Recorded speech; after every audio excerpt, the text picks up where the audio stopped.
Hello दोस्तों, नमस्कार। Santoshi IAS में आप सभी का स्वागत है। आज हम यहाँ पर देखेंगे क्रॉनिकल का अंतर्राष्ट्रीय सेक्शन, आर्थिक का सेक्शन जो आपका होता है। इसके बाद हम पर्यावरण का देखेंगे, डिफेंस का देखेंगे और इसके बाद जब ये शब्द हम देख लेंगे थ्योरी का पार्ट, इसी थ्योरी के पार्ट का हम करेंगे टेस्ट।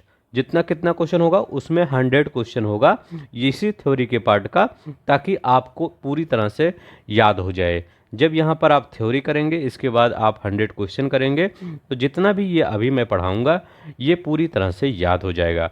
तो चलते हैं, हम देखते हैं। ये अभी अक्टूबर मंथ का जो क्रॉनिकल है ये है। इससे पहले हमने राज्य स्तर का, अंतर्राष्ट्रीय स्तर का राज्य स्तर का और राष्ट्रीय स्तर का करवा दिया। हम जाके वहाँ पर देख लीजिए, ठीक है। ये हैंड रिटन नोट्स में इसलिए नहीं आ पाया क्योंकि थोड़ा सा लिखने में टाइम लगता है, क्योंकि स्टैटिक का पार्ट अभी चल रहा है, उसमें टाइम लग जाता है ज़्यादा, ठीक है। तो चलते हैं, हम इसी प्रकार पढ़ा देते हैं। इसके बाद इसका हम एमसीक्यू टाइप क्वेश्चन कर लेंगे, ठीक है। तो चलते हैं, देखते हैं पहला क्वेश्चन क्या कर रहा है। पहला क्वेश्चन बना था ये कि जापान में क्या आया है। जापान में एक टाइफून आया है जिसका नाम है सान सान, ठीक है। यही पूछेगा अभी हाल ही में जापान में कौन सा टाइफून देखने को मिला है। तो कौन सा टाइफून देखने को मिला है? सान सान मिला है।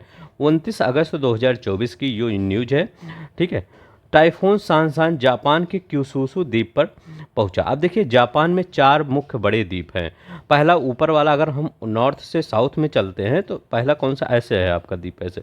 तो यहाँ पर कौन सा द्वीप पड़ता है? होकाइडो, ठीक है। होकाइडो सबसे ऊपर द्वीप है। होकाइडो के बाद कौन सा द्वीप आता है? होन्शु आता है। होन्शु के बाद शिकोकू आता है। शिकोकू के एकदम नीचे जो आता है उसको क्यूशुशु द्वीप कहते हैं, ठीक है। तो यही क्यूशुशु द्वीप है। इसी पर कौन सा मतलब टाइफून टकराया? ये सान सान पहुंचा, ठीक है। अब देखिए, टाइफून सान सान को जापान में टाइफून नंबर 10 के नाम से जाना जाता है। जैसे हमारे यहाँ भी नाम रख दिया जाता है, वैसे यहाँ भी टाइफून नंबर 10 बताया गया है सान सान को। जापान में टाइफून सांसान के कारण हाई अलर्ट पे है, ये तो होगा ही। 252 किलोमीटर प्रति घंटे की रफ्तार से क्यूशुशु द्वीप से पर टकराया। तो यहाँ पर एक ही इम्पॉर्टेंट है, कौन सा टाइफून है? सांसान है। और कहाँ पर टकराया? क्यूशुशु द्वीप पर। और नाम क्या है? नंबर 10 इसका नाम रख दिए हैं जापान वाले। अब चलते हैं दूसरा, हम देखते हैं दूसरा क्या करा है। कह रहा, रक्षा मंत्री राजनाथ सिंह की यूएस से यात्रा हुई थी। तो रक्षा मंत्री राजनाथ सिंह की यूएस से यात्रा हुई थी, याद रखिएगा। भारत और संयुक्त राज्य अमेरिका के मध्य संपर्क अधिकारियों की तैनाती के लिए एक समझौते ज्ञापन पर हस्ताक्षर हुए। अब देखिए, राजनाथ सिंह और लॉयड ऑस्टिन। लॉयड ऑस्टिन कौन है? अमेरिका के रक्षा मंत्री हैं, ठीक है, इनके समकक्ष है। भारत और अमेरिका के बीच द्विपक्षीय गैर बाध्यकारी आपूर्ति सुरक्षा व्यवस्था सोसा पर भी प्रकाश डाला, क्योंकि सोसा 22 अगस्त 2024 को हस्ताक्षर किए गए। तो ये भारत यूएसए का 18वां सोसा भागीदार है भारत। तो भारत यूएसए का 18वां सोसा भागीदार है, जिस पर 22 अगस्त 2024 को हस्ताक्षर किए गए हैं, ठीक है। तो याद रखेंगे, पूछ सकता है कि सोसा क्या भारत इसमें भागीदार है? हाँ, सोसा भागीदार है। राजनाथ सिंह ने किस देश की यात्रा की? राजनाथ सिंह ने यूएसए की यात्रा की अभी हाल ही में, ठीक है। कब से कब? 23 से 26 अगस्त 2024 के मध्य। अब देखते हैं दूसरा क्वेश्चन क्या कर रहा है। भारत और सिंगापुर मंत्री स्तरीय गोलमेज सम्मेलन, गांधी जी वाला गोलमेज सम्मेलन आप पढ़े होंगे। यहाँ भी गोलमेज सम्मेलन इसलिए होता है कि ताकि वहाँ पर सभी एक समान हो, कि कोई वो सुपीरियर इन्फीरियर ना हो, ठीक है। इसीलिए गोलमेज सम्मेलन किया जाता है। 26 अगस्त 2024 को सिंगापुर में दूसरा भारत सिंगापुर मंत्री स्तरीय गोलमेज सम्मेलन आयोजित किया गया। इसमें क्या किया गया? आईएसएमआर का उद्देश्य दोनों देशों के बीच आर्थिक व्यापार और आर्थिक संबंधों को मजबूत बनाना, ठीक है। इस बैठक में निर्मला सीतारमण जी और पीयूष गोयल, एस जयशंकर प्रसाद, अश्विनी वैष्णव सहित 4 केंद्रीय मंत्री, मतलब टॉप की जो मंत्री परिषद है यही शामिल हुई है, ठीक है। इसमें एक नया एजेंडा निर्धारित किया गया। अब इसमें देखिए, सितंबर 2022 में इस उद्घाटन की नई दिल्ली में बैठक हुई थी, ठीक। इसकी उद्घाटन नई दिल्ली में बैठक हुई थी। अब देखिए, यहाँ पर लिखा गया 2023-24 में सिंगापुर भारत के लिए प्रत्यक्ष विदेशी निवेश एफडीआई का सबसे बड़ा स्रोत था। तो यही क्वेश्चन अभी हम पिछले ही क्रॉनिकल में बताए थे। भारत सिंगापुर जो है भारत के लिए प्रत्यक्ष विदेशी निवेश, मतलब जो एफडीआई है, फॉरेन डायरेक्ट इन्वेस्टमेंट, ये सबसे बड़ा स्रोत था 2023-24 में, जिसमें अनुमानित 11.77 बिलियन डॉलर का निवेश हुआ था। इसको हमने उस पर भी करवाया था। कहाँ पे, वो टेलीग्राम पर क्यूज में करवाया था ये सब क्वेश्चन और पढ़ाया भी था। ठीक है। अप्रैल 2000 से मार्च 2024 तक सिंगापुर के कुल निवेश का लगभग 162.4 बिलियन डॉलर रहा है। ठीक है। तो याद रखिए, सिंगापुर 2023-24 में भारत का छठा सबसे बड़ा वैश्विक व्यापारिक साझेदार था। 2023-24 में की अगर बात करें, उसमें सिंगापुर भारत का छठा सबसे व्यापारिक बड़ा साझेदार था। ठीक है। अब देखिए, इस दौरान कुल 35.61 बिलियन डॉलर था, जो आसियान के साथ भारत के कुल व्यापार का लगभग 29%। इसी मतलब जो आसियान 10 कंट्री हैं उसमें 29% सिर्फ किसका है, इसी का है, सिंगापुर का। सोच सकते हैं हमारा और सिंगापुर का रिलेशन कितना डीप में है। तो यही याद रखिएगा, भारत और किसके बीच, किस देश के बीच गोलमेज सम्मेलन, मंत्री स्तरीय गोलमेज सम्मेलन हुआ, तो भारत और सिंगापुर के बीच मंत्री स्तरीय गोलमेज सम्मेलन हुआ। इसमें कौन कौन लोग भाग लिए ये सब देख लीजिएगा। ठीक है।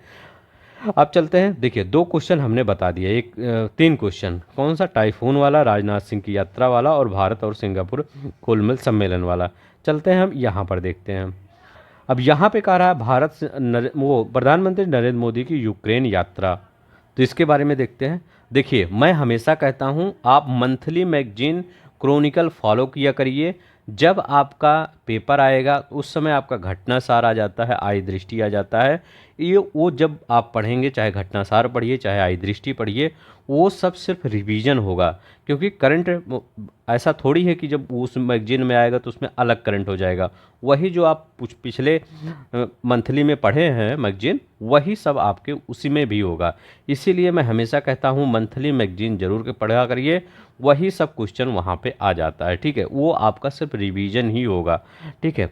तो चलते हैं यहाँ पर देखते हैं। 23 अगस्त 2024 को प्रधानमंत्री नरेंद्र मोदी ने यूक्रेन के राष्ट्रपति वोलोडिमिर जेलेंस्की, जेलेंस्की याद करिए, ये सब मत याद करिए, के नियंत्रण पर यूरोप की यात्रा की यूक्रेन की यात्रा की। वर्ष 1992 में दोनों देशों के बीच राजनीतिक संबंधों की स्थापना के बाद किसी भारतीय प्रधानमंत्री की यूक्रेन की पहली यात्रा है।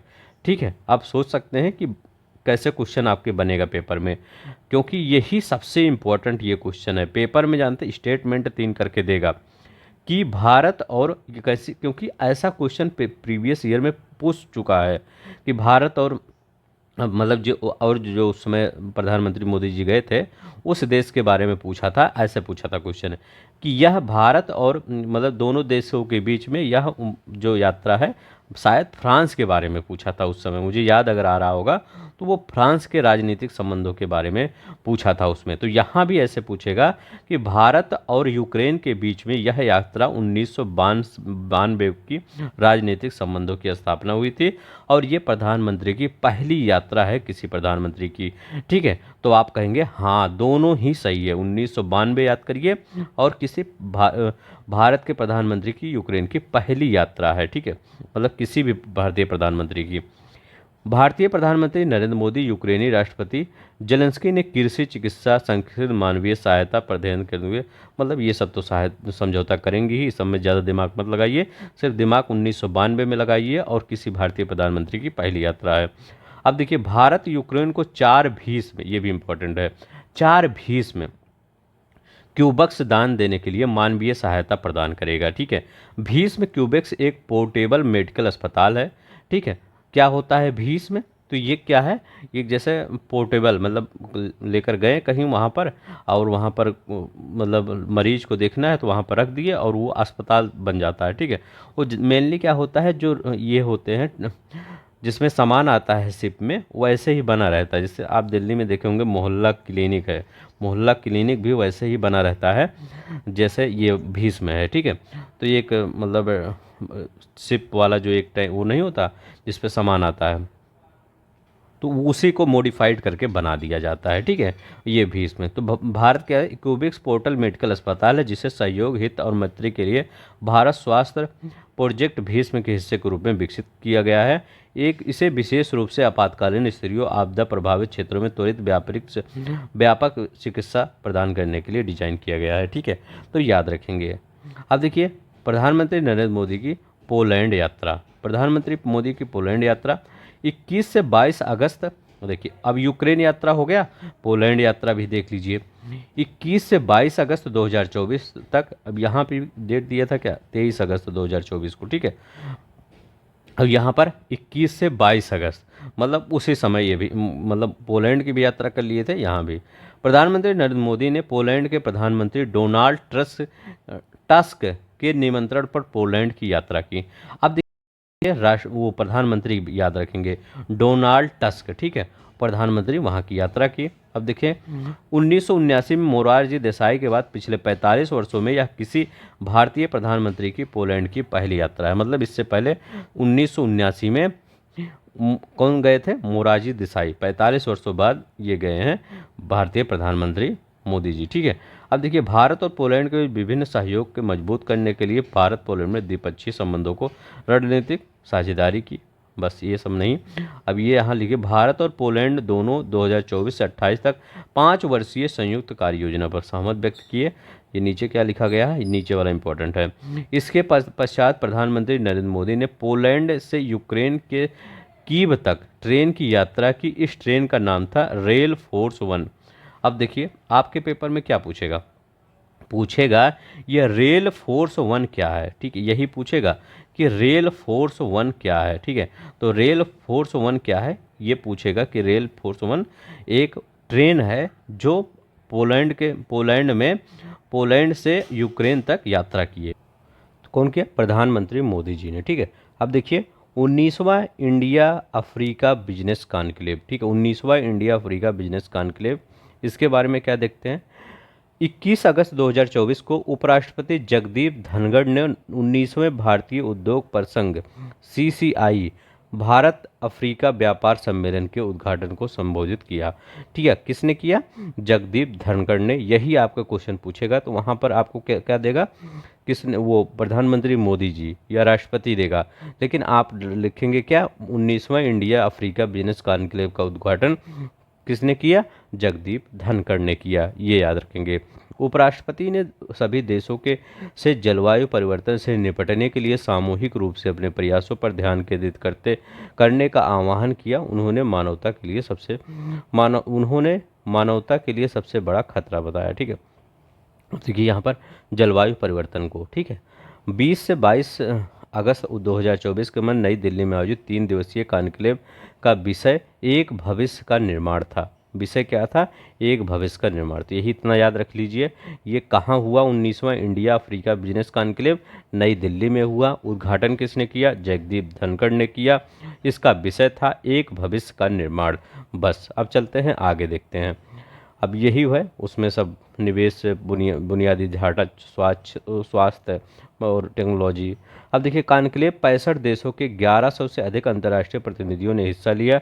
इसमें 47 अफ्रीकी देश थे, ठीक है। तो मतलब 47 अफ्रीकी ही देश थे और लगभग 65 देश ने हिस्सा लिया। 18वां CCI India Africa business conclave June 2023 में आयोजित किया गया था।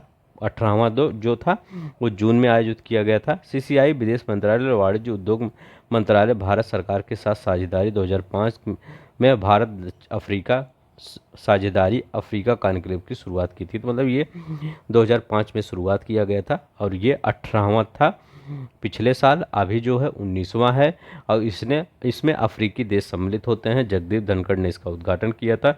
इतना याद रखिएगा, इंपॉर्टेंट है, ठीक है, बहुत इंपॉर्टेंट है ये क्वेश्चन।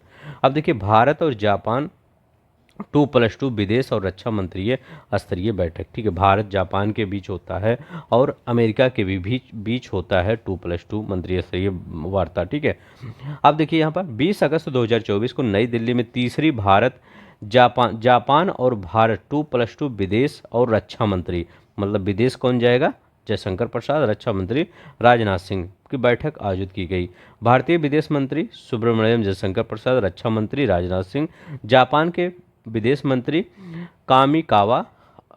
कामिकावा योको और जापान के रक्षा मंत्री किहारा मुनेरू ने इसमें प्रतिनिधित्व किया, ठीक है। अब देखिए दोनों देशों में अपनी साझेदारी मजबूत करना, ये तो पता ही हुआ आपको। भारत जापान 2+2 मंत्रिस्तरीय बैठक सितंबर 2022 में जापान में हुई थी, ठीक है। जो 2022 में दूसरी भारत जापान 2+2 बैठक कब हुई थी? सितंबर 2022 में जापान में हुई थी। भारत संयुक्त राज्य अमेरिका, ऑस्ट्रेलिया और रूस के साथ भी 2+2 मंत्रिस्तरीय वार्ता करता है। तो वहाँ पे आपके क्या देगा? भारत अभी किसके साथ 2+2 मंत्री, तीसरी है अभी, कौन सा, तीसरी। तो भारत ने अभी तीसरा 2+2 मंत्रीय स्तरीय वार्ता किसके साथ की, किस देश के साथ, तो आप बताएंगे जापान के साथ। ठीक है, अब देखिए इसमें दूसरा पूछेगा किस मंत्रालय ने भाग लिया, तो विदेश मंत्रालय और रक्षा मंत्रालय, दो हो गया।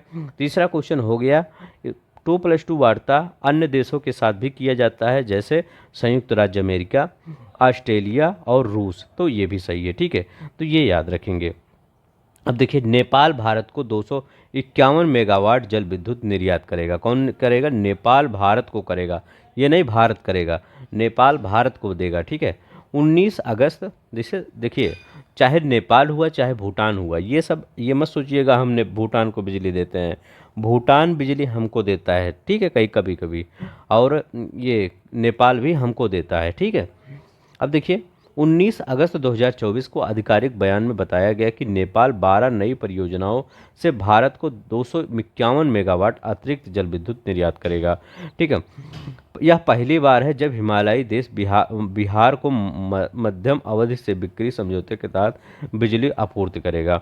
इस मंजूरी के तहत कुल स्वीकृत 16 परियोजनाओं से 690 मेगावाट से बढ़कर 28 परियोजनाओं से 941 मेगावाट हो गई है। ठीक है, अब देखिए यहाँ पर 251 मेगावाट मंजूरी के बाद, मंजूरी से पहले नेपाल बिजली का शुद्ध निर्यातक बन गया था, जिसने पिछले वित्तीय वर्ष में बिजली बेचकर 16.93 अरब नेपाली रुपए का शुद्ध राजस्व निर्यात किया था।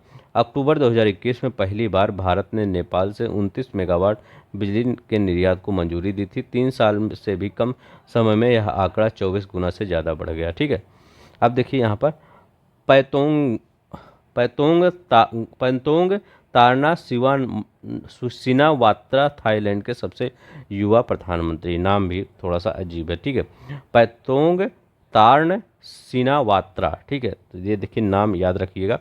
थाईलैंड के संसद में सत्तारूढ़ फेऊ थाई पार्टी के पैतोंग तार्ण सिनावात्रा को देश का नया प्रधानमंत्री चुना गया। ठीक है, तो इनका नाम याद रखिएगा, बस इससे ज़्यादा मत याद रखिए क्योंकि सबसे युवा प्रधानमंत्री हैं, तो ये याद रखेंगे। ठीक है, श्री थाबिसी की 14 अगस्त 2024 को बर्खास्ती के परिणाम स्वरूप उन्हें 1 वर्ष से भी कम समय तक सेवा की थी। ठीक है, तो याद रखिए इनका नाम याद रखिएगा, बस इसमें और कोई इम्पोर्टेंट नहीं है। अब देखिए यहाँ पर दक्षिण पूर्व एक दक्षिण एशियाई देश है जिसकी राजधानी बैंकॉक है। थाईलैंड एक दक्षिण पूर्व एशियाई देश है जिसकी राजधानी बैंकॉक है। थाई बाहत इसकी मुद्रा है, तो इसकी मुद्रा क्या है, थाई बाहत इसकी मुद्रा है, याद रखेंगे। औद्योगिक दक्षता केंद्र का शुभारंभ 16 अगस्त 2024 को संयुक्त अरब अमीरात यूएई ने संयुक्त राष्ट्र औद्योगिक विकास संगठन के सहयोग से औद्योगिक दक्षता केंद्र के शुभारंभ से अपने ब्रिक्स समकक्षों के साथ भाग लिया। ठीक है, तो ये याद रखिएगा, औद्योगिक दक्षता केंद्र का शुभारंभ यूएई ने। ठीक है, अब बस इतना याद रखिएगा। 9वां ब्रिक्स उद्योग मंत्रियों की बैठक 2025 में ब्राज़ील द्वारा आयोजित की जाएगी। ब्रिक्स के पास विश्व की कुल घरेलू उत्पाद का 35% हिस्सा और 2040 तक से 45% हिस्सा का बढ़ाने की उम्मीद है। अब देखिए यहाँ पर क्रोएशिया द्वारा अनिवार्य सैन्य सेवा पुनः शुरू करने की घोषणा। 15 अगस्त 2024 को क्रोएशिया ने 1 जनवरी 2025 से 2 महीने की अनिवार्य सैन्य सेवा फिर से शुरू करने की घोषणा कर दी है। यूक्रेन के खिलाफ रूसी आक्रमण के बाद यूरोप में बढ़े तनाव के बीच यह कदम उठाया गया। मतलब सभी सोच रहे हैं कि अब हम थोड़ा सैन्य अपनी ताकत बढ़ाएं, सभी यूरोपीय देश। यह निर्णय सैन्य सेवा की वापसी को दर्शाता है जिसे 2008 में निलंबित कर दिया गया था। ठीक है, मतलब क्रोएशिया ने कहा था कि हम सैन्य सेवा नहीं रखेंगे। ठीक है, लेकिन क्या हुआ, फिर उन्होंने कर दिया। मतलब दुनिया जान रही कहाँ जा रही है। अब क्रोएशिया भी क्या करे, सब गोला बारूद खरीदने में लगे हैं, तो ये भी सोच रहा हम पीछे क्यों रहे। क्रोएशिया के सशस्त्र बलों का आधुनिकीकरण सहयोगी और नाटो नेतृत्व के साथ समझौते के अनुसार होगा। ठीक है, पिछले साल लताविया यूक्रेन पर रूस के आक्रमण के खतरे के बाद शुरू हुआ यही बात। बस बाल्कन में क्रोएशिया का सबसे बड़ा प्रतिद्वंदी सर्बिया भी भर्ती को फिर से सक्रिय करने पर विचार कर रहा है। तो ये देखिए क्रोएशिया और सर्बिया क्या है, दोनों प्रतिद्वंदी हैं, हमें इंडिया और पाकिस्तान की तरह। अब देखिए भारत और उज्बेकिस्तान के मध्य एमओयू पर हस्ताक्षर किए गए। भारत के नियंत्रक और महालेखा परीक्षक सीएजी ने उज्बेकिस्तान गणराज्य के चैम्बर ऑफ अकाउंट के साथ राजधानी ताशकंद राजधानी क्या है, उज्बेकिस्तान की ताशकंद के साथ एक ज्ञापन पर समझौते किए। यमाओ पर भारत के कैग ग्रीस चंद्र मुर्मू और उज्बेकिस्तान के चैम्बर ऑफ अकाउंट के अध्यक्ष अजीज मुजफ्फरोविच बोबोयायेव ने हस्ताक्षर किए। बस यही याद रखिए सिर्फ, बस भारत और उज्बेकिस्तान के मध्य एमओयू पर हस्ताक्षर किए गए। कौन कौन, महानियंत्रक परीक्षक और वहाँ के, ठीक है, तो याद रखेंगे। अब देखिए 6वीं भारत ऑस्ट्रेलिया समुद्री सुरक्षा वार्ता। तो 13 अगस्त 2024 को 6वीं भारत ऑस्ट्रेलिया समुद्री सुरक्षा वार्ता कैनबरा में आयोजित की गई। दोनों देशों ने समावेशी विकास और वैश्विक कल्याण के लिए अनुकूल सुरक्षित समुद्री वातावरण को बनाए रखने के तरीकों पर विचार विमर्श किया। भारत प्रशांत क्षेत्र में समुद्री सुरक्षा वातावरण, समुद्री डोमेन जागरूकता, मानवीय सहायता और आपदा राहत समन्वय, क्षेत्रीय और बहुपक्षीय जुड़ाव, समुद्री संसाधनों का सतत उपयोग विषयों पर विचारों पर आदान प्रदान किया। ठीक है, ये याद रखेंगे। इस दौरान इंडो पैसिफिक महासागर पहल IPOI के समुद्री पारिस्थितिकी स्तंभ के सहयोग के लिए आगे राह पर भी चर्चा की। 7वीं भारत ऑस्ट्रेलिया समुद्री सुरक्षा वार्ता नई दिल्ली में आयोजित की गई। तो ये क्या 7वीं, अब ये कौन सा 6वीं की जाएगी, तो ये 6वीं है। भारत और ऑस्ट्रेलिया समुद्री वार्ता कहाँ पे आयोजित की जाएगी, कैनबरा में आयोजित की जाएगी। और जो 7वीं होगी भारत ऑस्ट्रेलिया समुद्री सुरक्षा वार्ता, ये दिल्ली में आयोजित की जाएगी। बस इतना याद रखेंगे, ठीक है। अब यहाँ पर देखते हैं, भारतीय विदेश मंत्री मालदीव की आधिकारिक यात्रा पर। 9 से 11 अगस्त 2024 के मध्य विदेश मंत्री डॉक्टर सुब्रमण्यम जयशंकर ने मालदीव की आधिकारिक यात्रा की। यह मालदीव की दूसरी यात्रा है। उन्होंने इससे पहले 2023 में मालदीव का दौरा किया था। कब किया था, 2023 में, इससे पहले किया था। ये उनकी दूसरी यात्रा है, ठीक है। अब देखिए मालदीव में क्या क्या मिला इनको। उन्होंने मालदीव में जल स्वच्छता परियोजना, अड्डू रिक्लेमेशन परियोजना, अड्डू शोर प्रोटेक्शन परियोजना, 6 उच्च प्रभाव सामुदायिक विकास केंद्रों का उद्घाटन किया। ठीक, उन्होंने भारत के अतिरिक्त 1000 मालदीव को सिविल सेवकों की क्षमता निर्माण और मालदीव यूनिफाइड पेमेंट इंटरफेस की शुरुआत पर समझौते ज्ञापन पर हस्ताक्षर किए। इसके अतिरिक्त भारत द्वारा सहायता प्राप्त ग्रेटर माले कनेक्टिविटी प्रोजेक्ट साइट की समीक्षा की, जो माले की बिलिंगली, गुल फाऊ और थिलाफुसी के निकट द्वीपों से जोड़ेगा। ठीक है, तो ये याद रखिएगा। पाल कागामे चौथी बार रवांडा के राष्ट्रपति। तो 11 अगस्त 2024 को पाल कागामे ने राजधानी किगाली में आयोजित शपथ समारोह में चौथी बार रवांडा के राष्ट्रपति पर शपथ ली। ठीक है, तो बस इतना ही याद रखिएगा, ज़्यादा मत याद करिएगा। कौन लिया, पाल कागामे। पाल कागामे चौथी बार रवांडा के राष्ट्रपति हुए। बस इससे ज़्यादा मत कुछ याद करिए, यही पूछेगा। ठीक है, आपके पीसीएस में पिछले बार देखे होंगे न्यूजीलैंड के बारे में शायद पूछा था, ठीक है, कि न्यूजीलैंड के प्रधानमंत्री अभी कौन नियुक्त किए हुए हैं। तो ये सभी का सिर्फ ये याद कर लिया करिए कौन कहाँ नियुक्त हुआ है। तो पाल कागामे क्या थे, ये कहाँ गया, पाल कागामे ये रवांडा के राष्ट्रपति बने हैं। ठीक है, रवांडा के। अब यहाँ पर देखिए, रेजर पे फोर्स क्लाउड 100 की सूची में शामिल हो गया। 6 अगस्त 2024 को फोर्स द्वारा प्रकाशित फोर्स क्लाउड 100 की सूची में भारतीय पेमेंट गेटवे प्लेटफॉर्म रेजर पे को शामिल किया गया है। ठीक है, तो फोर्स द्वारा प्रकाशित फोर्स क्लाउड में शामिल कर दिया गया है। ये बस रेजर पे फोर्स क्लाउड की 100 सूची में ये शामिल हो गया है। अब देखिए, बंगलुरु स्थित रेजर पे सॉफ्टवेयर प्राइवेट लिमिटेड को सूची में 17वां स्थान मिला है। पिछले वर्ष रेजर पे 49वें स्थान पर थी। ठीक है, तो 17वां स्थान मिला है पिछले वर्ष, किसमें, 49वें स्थान पे। कंपनी क्लाउड प्रौद्योगिकी क्षेत्र में नवाचार और नेतृत्व के लिए वैश्विक स्तर पर क्लाउड और AI प्रौद्योगिकी क्रांति में प्रभावकारी होने के लिए सम्मानित किया गया है। ठीक है, तो ये याद रखिएगा। यह सूची रेजर पे की लगातार तीसरी प्रदेश जो क्लाउड प्रौद्योगिकी में इसके नवाचार और नेतृत्व को मान्यता देती है। ठीक है, ये याद रखिएगा। अब देखिए, जापान, दक्षिण कोरिया, संयुक्त अरब अमीरात वीज़ा ऑनलाइन अराइवल सुविधा। 5 अगस्त 2024 को केंद्रीय पर्यटन और संस्कृति मंत्री गजेंद्र सिंह शेखावत ने लोकसभा में बताया कि जापान, दक्षिण कोरिया, संयुक्त अरब अमीरात के नागरिकों के लिए वीज़ा ऑन अराइवल सुविधा उपलब्ध होगी। ठीक है, कब, 5 अगस्त 2024 को केंद्रीय पर्यटन और संस्कृति मंत्री गजेंद्र शेखावत ने लोकसभा में बताया, जापान, दक्षिण कोरिया, संयुक्त अरब अमीरात के नागरिकों के लिए वीजा ऑन अराइवल सुविधा उपलब्ध होगी। ठीक है, ये बहुत ही इंपॉर्टेंट क्वेश्चन है। ये क्वेश्चन आपके पेपर में आ सकता है कि किस किस देश के लिए अभी वीजा ऑन अराइवल सुविधा उपलब्ध कराई गई है। ठीक है, तो ये क्योंकि संसद में बोले गए हैं, लोकसभा में बोला गया है, किसके द्वारा, गजेंद्र सिंह शेखावत द्वारा, तो ताकि ये इम्पोर्टेंट हो जाता है। यह सुविधा पर्यटन, व्यवसाय और सम्मेलन चिकित्सा उद्देश्यों के लिए लागू की गई, जिसमें डबल एंट्री के साथ 60 दिनों की ठहरने की अनुमति होगी। तो डबल एंट्री भी ले सकते हैं और 60 दिन तक ठहर सकते हैं। Visa on arrival Mumbai, Bangalore, Chennai, Hyderabad, Kolkata केवल 6 हवाई अड्डों पर उपलब्ध होगा। ये नहीं कि आप जिस भी हवाई अड्डे पे जाइए वहाँ पर, ठीक है, हर जगह नहीं। इसमें किसी विदेशी नागरिक को किसी देश में उसके आगमन पर जारी किया जाता है। वीजा ऑन अराइवल के लिए आवेदन आमतौर पर संबंधित आव्राजन अधिकारियों के दिशा निर्देश, आवश्यक दस्तावेजों के साथ हवाई अड्डे पर जमा किए जाते हैं। वीजा ऑन अराइवल के अलावा ई वीजा सुविधा, जिसमें इलेक्ट्रॉनिक्स यात्रा प्राधिकरण शामिल है, 167 देशों के नागरिकों को दी जाती है। ठीक है, यह सुविधा 30 नामित अंतर्राष्ट्रीय हवाई अड्डों और 6 प्रमुख बंदरगाहों के माध्यम से प्रवेश की अनुमति देती है। तो सिर्फ इसमें यही याद रखिएगा कि ये कौन कौन से स्टेशन है और ये किस किस देश को दिया गया। जापान, दक्षिण कोरिया, संयुक्त अरब अमीरात को दिया गया। अब देखिए, शेख हसीना बांग्लादेश की प्रधानमंत्री पद से इस्तीफा दे दिए हैं।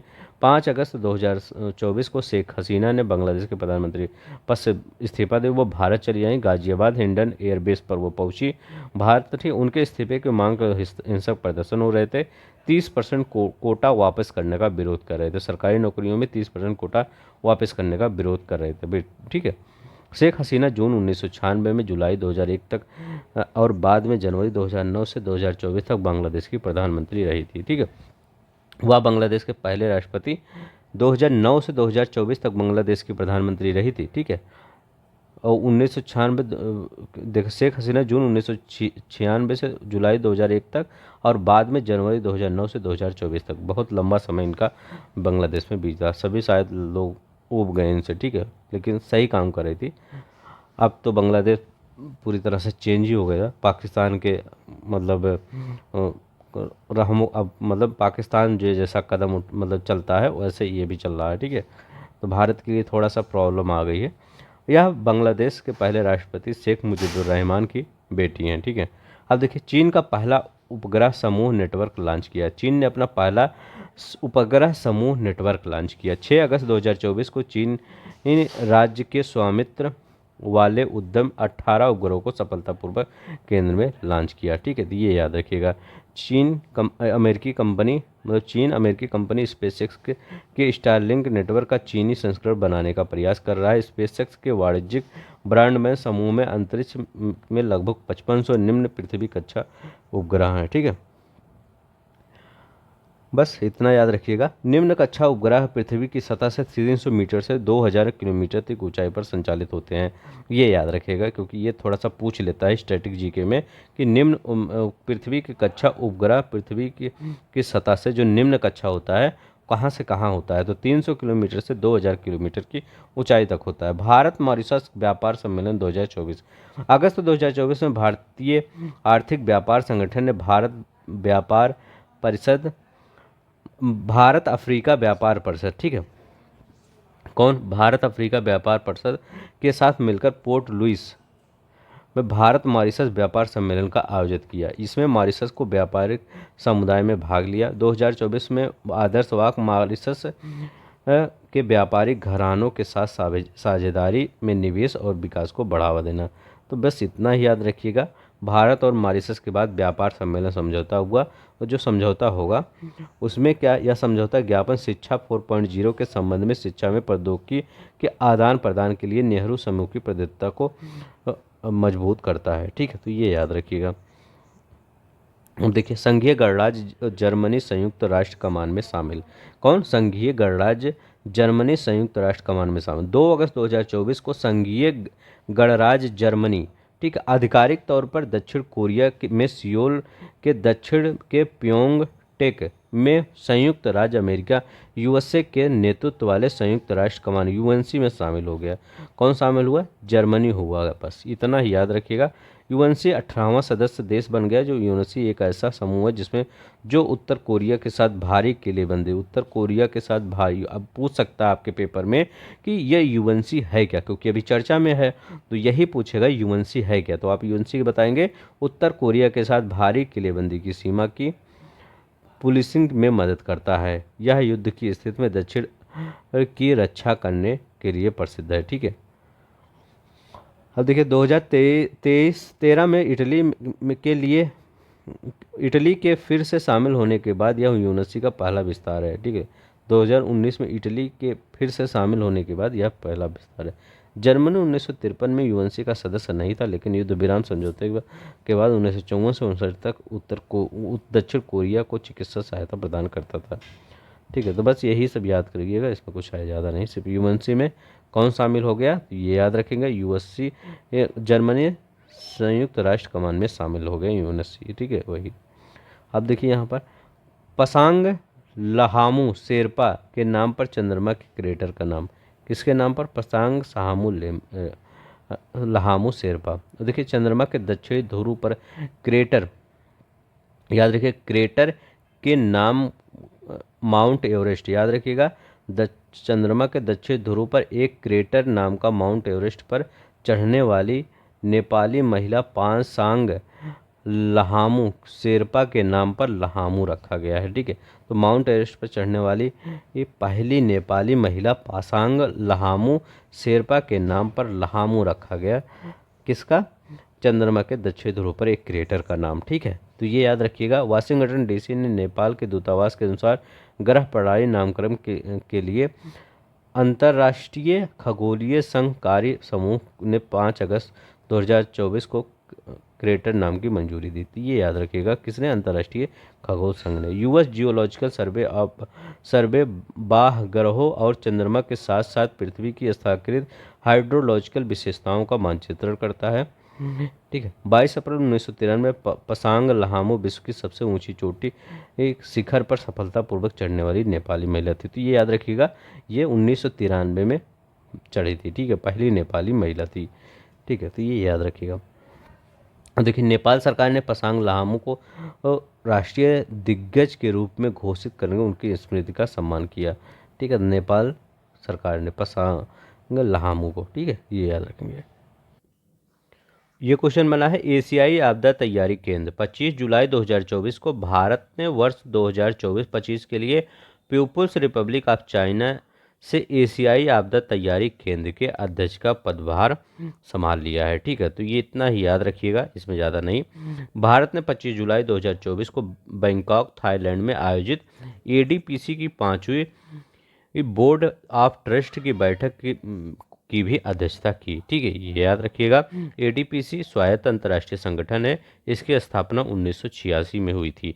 तो किसने? एशियाई आपदा तैयारी केंद्र की जो अध्यक्षता है, पदभार किसने संभाला है? ये भारत ने संभाला है 2024-25 के लिए। ठीक है, ये याद रखेंगे। अब देखिए एडीपीसी क्या है। एडीपीसी प्रशिक्षण प्रदान करता है, आपदा जोखिम प्रबंधन डीआरएम रणनीतियों को लागू करता है, प्राकृतिक आपदाओं और जलवायु परिवर्तन के प्रभाव को कम करने के लिए काम करता है। भारत और 8 पड़ोसी देश बांग्लादेश, कंबोडिया, चीन, Nepal, Pakistan, Philippines, Sri Lanka, Thailand ADPC के सदस्य संस्थापक है। सोच सकते हैं यहाँ पर एडीपीसी में चाइना भी है, पाकिस्तान भी है, भारत भी है। ठीक है, ऐसा संस्था है। ठीक है, तो मतलब हो सकता है, मतलब बहुत कम ऐसे संस्था होते हैं जिसमें भारत, पाकिस्तान, चाइना तीनों हो। ठीक है, अब देखते हैं हम यहाँ पर साइंस एंड टेक के बारे में देखते हैं। साइंस एंड टेक में क्या करा है? भारत का पहला प्रदूषण नियंत्रण पोत। ठीक है, भारत का पहला प्रदूषण नियंत्रण पोत समुद्र प्रताप के बारे में याद रखिएगा, बहुत ही इंपॉर्टेंट है। पूछ सकता है कि भारत का, ये क्योंकि ये पहला है तो इम्पोर्टेंट बन जाता है, भारत का पहला समुद्र प्रदूषण नियंत्रण पोत। अब देखिए 29 अगस्त 2024 को गोवा में भारत के पहले प्रदूषण नियंत्रण पोत समुद्र प्रताप का नामांतरण किया गया। तो यह पोत देश के समुद्री तटों पर तेल रिसाव की घटनाओं का पता लगाने और उन्हें रोकने में सहायता करेगा। तो इसका काम क्या है, जो तेल रिसते हैं तटों पर उसको रोकने में सहायता करेगा। ठीक है, अब देखिए यहाँ पर भारतीय तटरक्षक बल के समुद्र प्रताप को गोवा शिपयार्ड लिमिटेड द्वारा स्वदेशी रूप से डिजाइन और निर्मित किया गया है। ठीक है, इस जहाज की कुल लंबाई 114.5 मीटर, चौड़ाई 16.5 मीटर है। इसका विस्थापन भार 4170 टन है। ठीक है, अब देखिए जहाज समुद्र प्रताप के निर्माण के कार्य की शुरुआत का समारोह 21 नवंबर 2022 को आयोजित किया गया था। समुद्र प्रताप का लॉन्च देश की जहाज निर्माण क्षमता का एक उदाहरण है। ठीक है, तो ये याद रखिए। दूसरी परमाणु पनडुब्बी आईएनएस अरिघाट, इसके बारे में याद रखिएगा आईएनएस अरिघाट के, क्योंकि पिछले प्रीवियस ईयर में आईएनएस के या पनडुब्बी के बारे में क्वेश्चन काफ़ी बने हैं। 29 अगस्त 2024 को रक्षा मंत्री राजनाथ सिंह की उपस्थिति में भारतीय नौसेना ने विशाखापट्टनम में अपनी दूसरी परमाणु पनडुब्बी आईएनएस अरिघाट को नौसेना में शामिल किया। तो किसने, भारतीय नौसेना ने विशाखापट्टनम में शामिल किया अपनी दूसरी परमाणु पनडुब्बी आईएनएस अरिघाट। बहुत इंपॉर्टेंट है आईएनएस अरिघाट, इससे क्वेश्चन डेफिनेटली बनेगा 100%। ठीक है, आईएनएस अरिघाट भारत की पहली बैलिस्टिक मिसाइल परमाणु पनडुब्बी आईएनएस अरिहंत का एक उन्नत संस्करण है।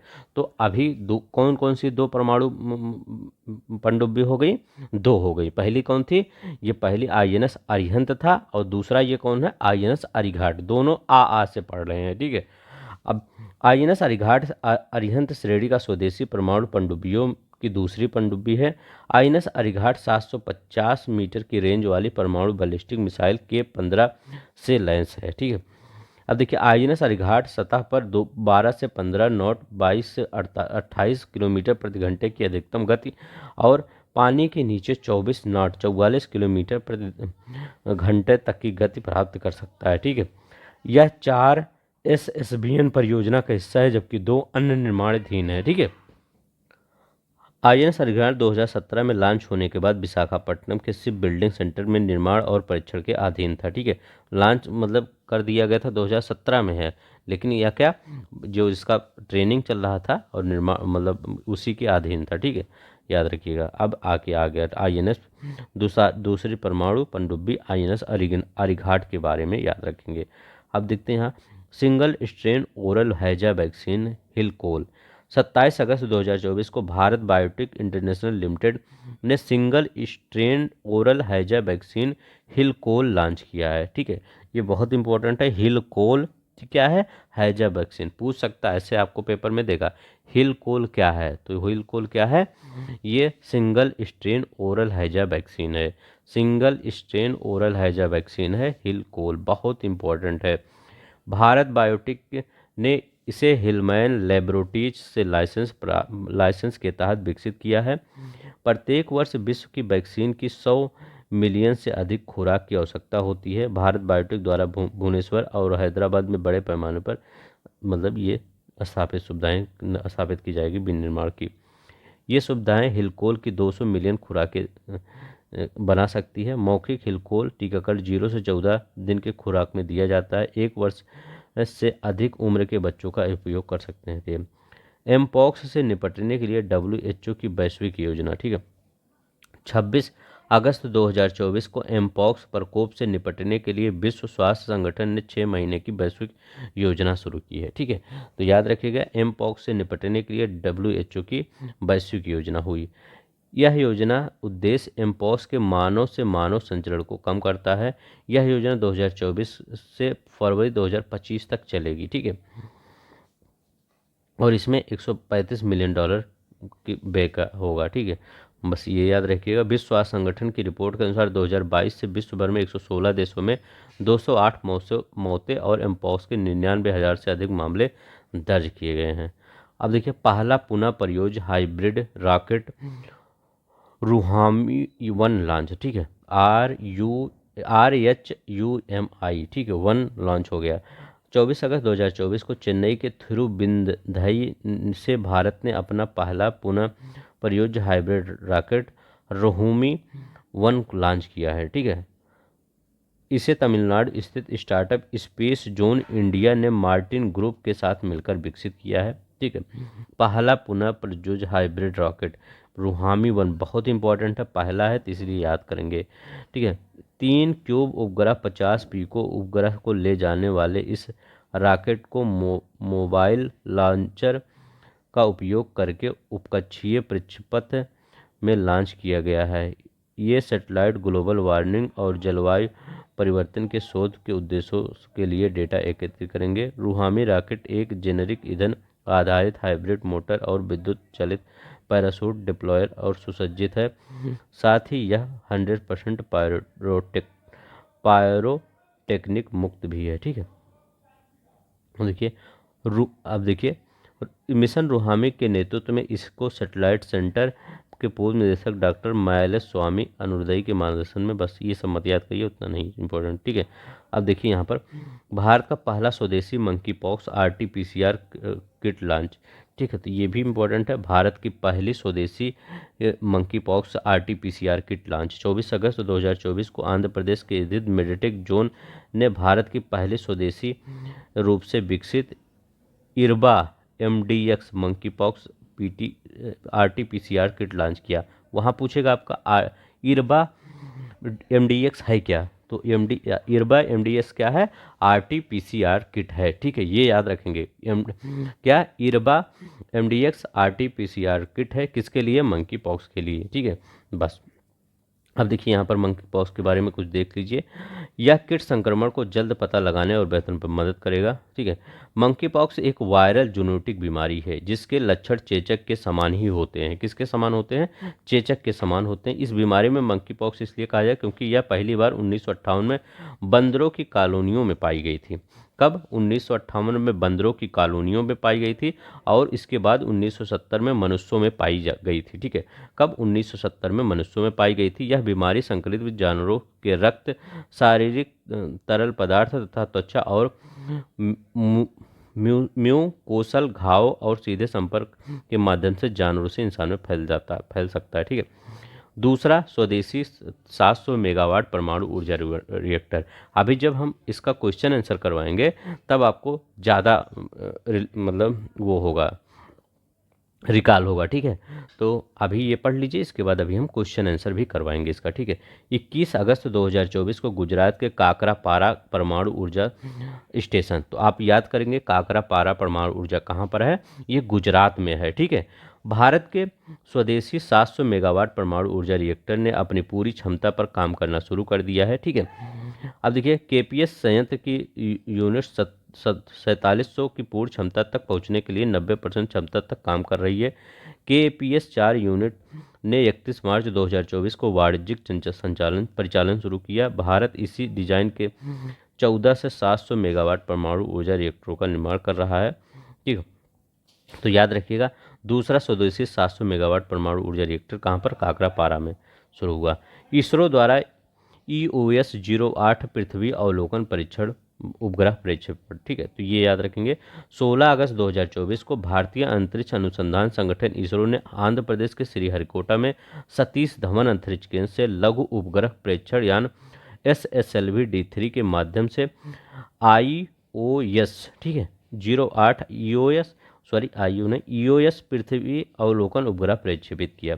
तो यही पूछेगा EOS 08 पृथ्वी उपग्रह कब, मतलब किसका प्रक्षेपित किया गया, 16 अगस्त 2024 को। किसके द्वारा, इसरो के द्वारा प्रक्षेपित किया गया। अब इसरो ये है क्या, EOS 08 इसरो के मानक माइक्रोसैट IMS बस और पर निर्मित अपनी तरह का पहला मिशन है जिसमें electro optical infrared payload, global navigation satellite system, reflectometry payload और SIC UV डेसीमीटर नामक 3 पेलोड हैं। ठीक है, ये याद रखेंगे। बस इसमें क्या है, EOIR पेलोड का उद्देश्य उपग्रह आधारित निगरानी, आपदा निगरानी, पर्यावरण निगरानी, अग्नि का पता, ज्वालामुखी, ये सिर्फ गतिविधियों में होगा। ठीक है। तो याद रखिएगा EOS 08 किस लिए उपयोग हुआ, जो आपदाएं आती हैं, ठीक है, उसके लिए उपयोग होगा। ठीक है। अब देखते हैं यहाँ पर, बस उसी सब के बारे में दिया गया है। यहाँ पर देखते हैं, देख लीजिएगा, पढ़ लीजिएगा वीडियो पॉज करके। यहाँ पर देखते हैं स्वदेशी कामिकेज ड्रोन का अनावरण 14 अगस्त 2024 को नेशनल एरोस्पेस लेबोरेटरी NAL ने 1000 किलोमीटर की रेंज वाले स्वदेशी कामिकेज ड्रोन का अनावरण किया। कौन से स्वदेशी कामिकेज ड्रोन का अनावरण नेशनल एरोस्पेस लेबोरेटरी ने किया।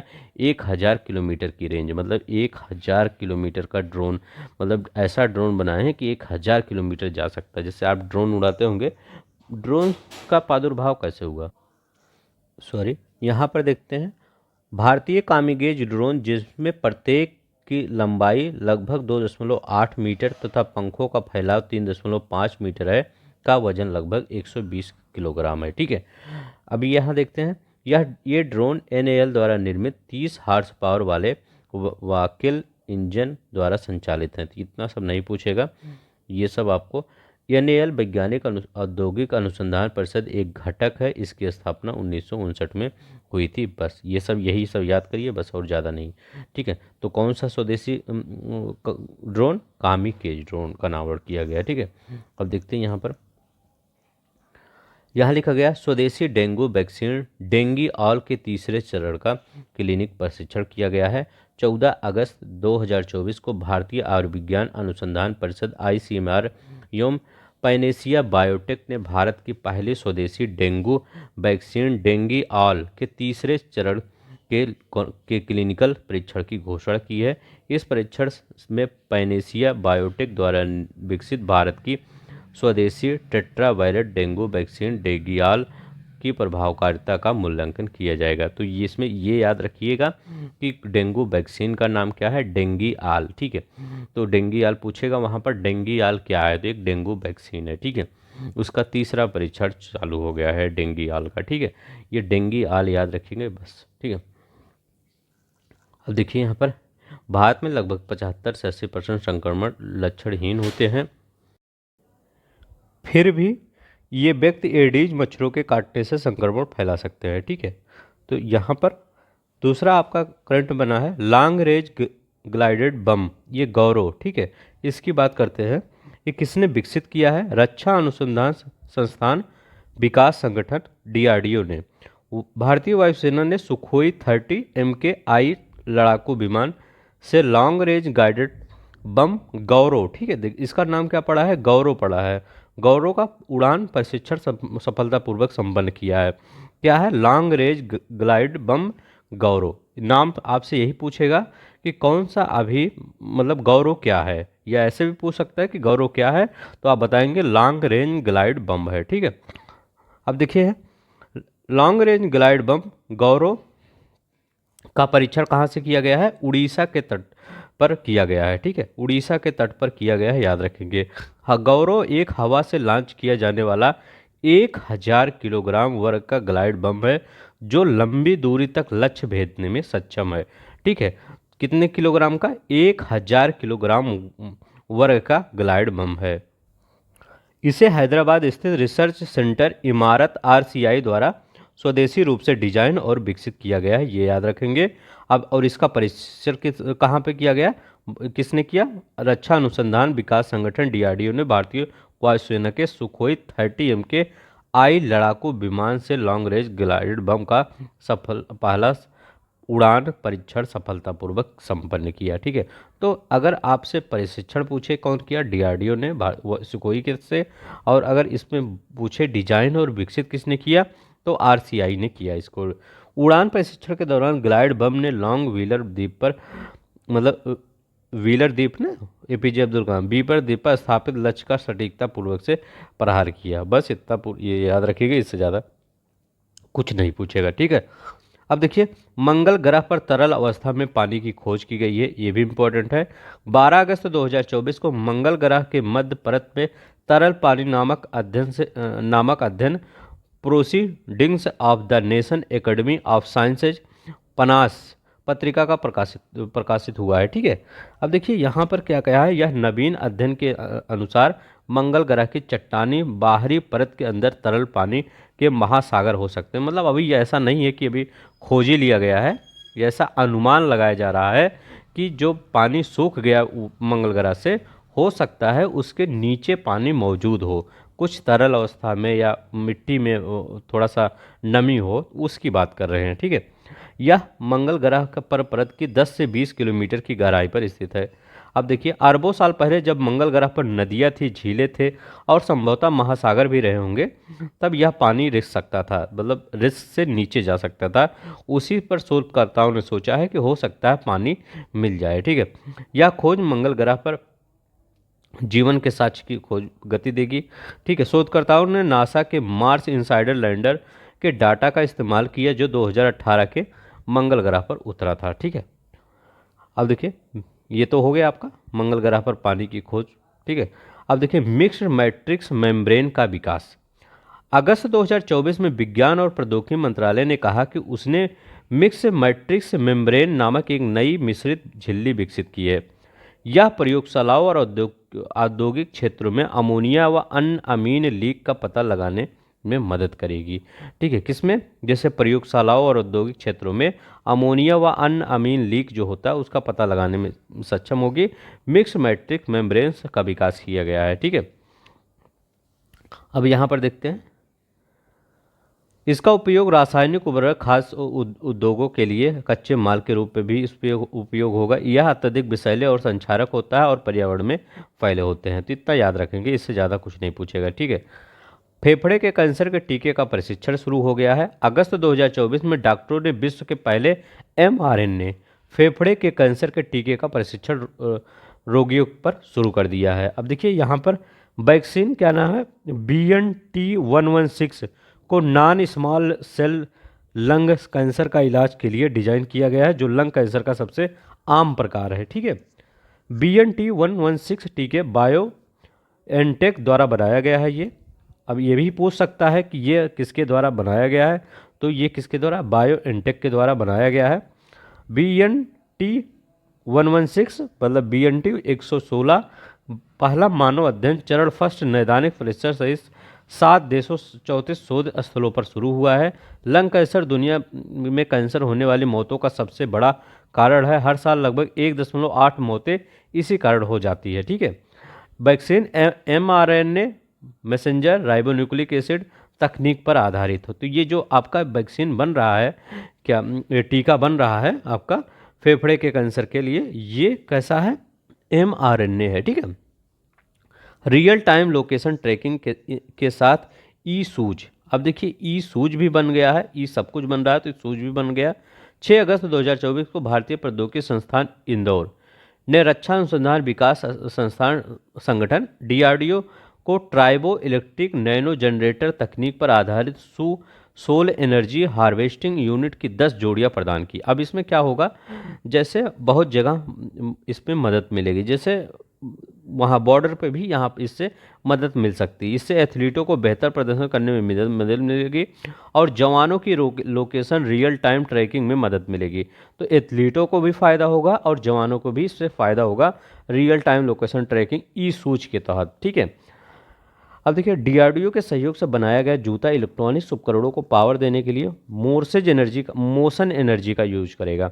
जैसे जितना आप मतलब जो भी शूज पहन के जितना चलेगा वो उतना ही एनर्जी जनरेट करेगी। ठीक है, इसमें करा मोशन एनर्जी का यूज करेगा, तो मतलब जितना चलेंगे वो उतना ही एनर्जी प्रोड्यूस करेगी। ठीक है, सेटेलाइट पर आधारित GPS मॉड्यूल की सहायता से यह जूता रियल टाइम लोकेशन ट्रैकिंग प्रदान करेगा। तो ये बहुत अच्छा है, इसमें सेटेलाइट से जुड़ा भी रहेगा और आपका लोकेशन भी आपका प्राप्त होगा इसमें। ठीक है, सैन्य उपकरण के अलावा TNG संचालित जूतों को औद्योगिक और नागरिक उपयोग भी बनाया जा सकता है। तो जो अभी देखिए, अभी तो यहाँ पर मतलब सैनिकों के लिए ही बनाया जा रहा है, एथलीटों के लिए ही, लेकिन आम नागरिकों के लिए भी यह बनाया जा सकता है ऐसे शूज। ठीक है, इन जूतों का पारिवारिक वरिष्ठ सदस्यों विशेष रूप से अल्जाइमर रोग पीड़ित लोगों की निगरानी की। जैसे अल्जाइमर रोग क्या होता है, याददाश्त उसमें चली जाती है।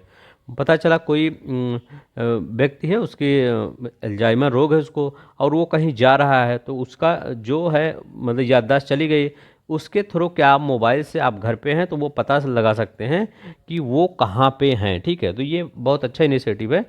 इससे क्या होगा, अल्जाइमर रोग या किसी को भूलने की ज़्यादा बीमारी होगी तो मतलब वो अल्जाइमर ही होता है मेनली, उससे हो जाएगा ठीक। ठीक है, मतलब ठीक नहीं होगा लेकिन मदद मिलेगी उसकी लाइफ को आगे बढ़ाने में। ठीक है, बस इतना।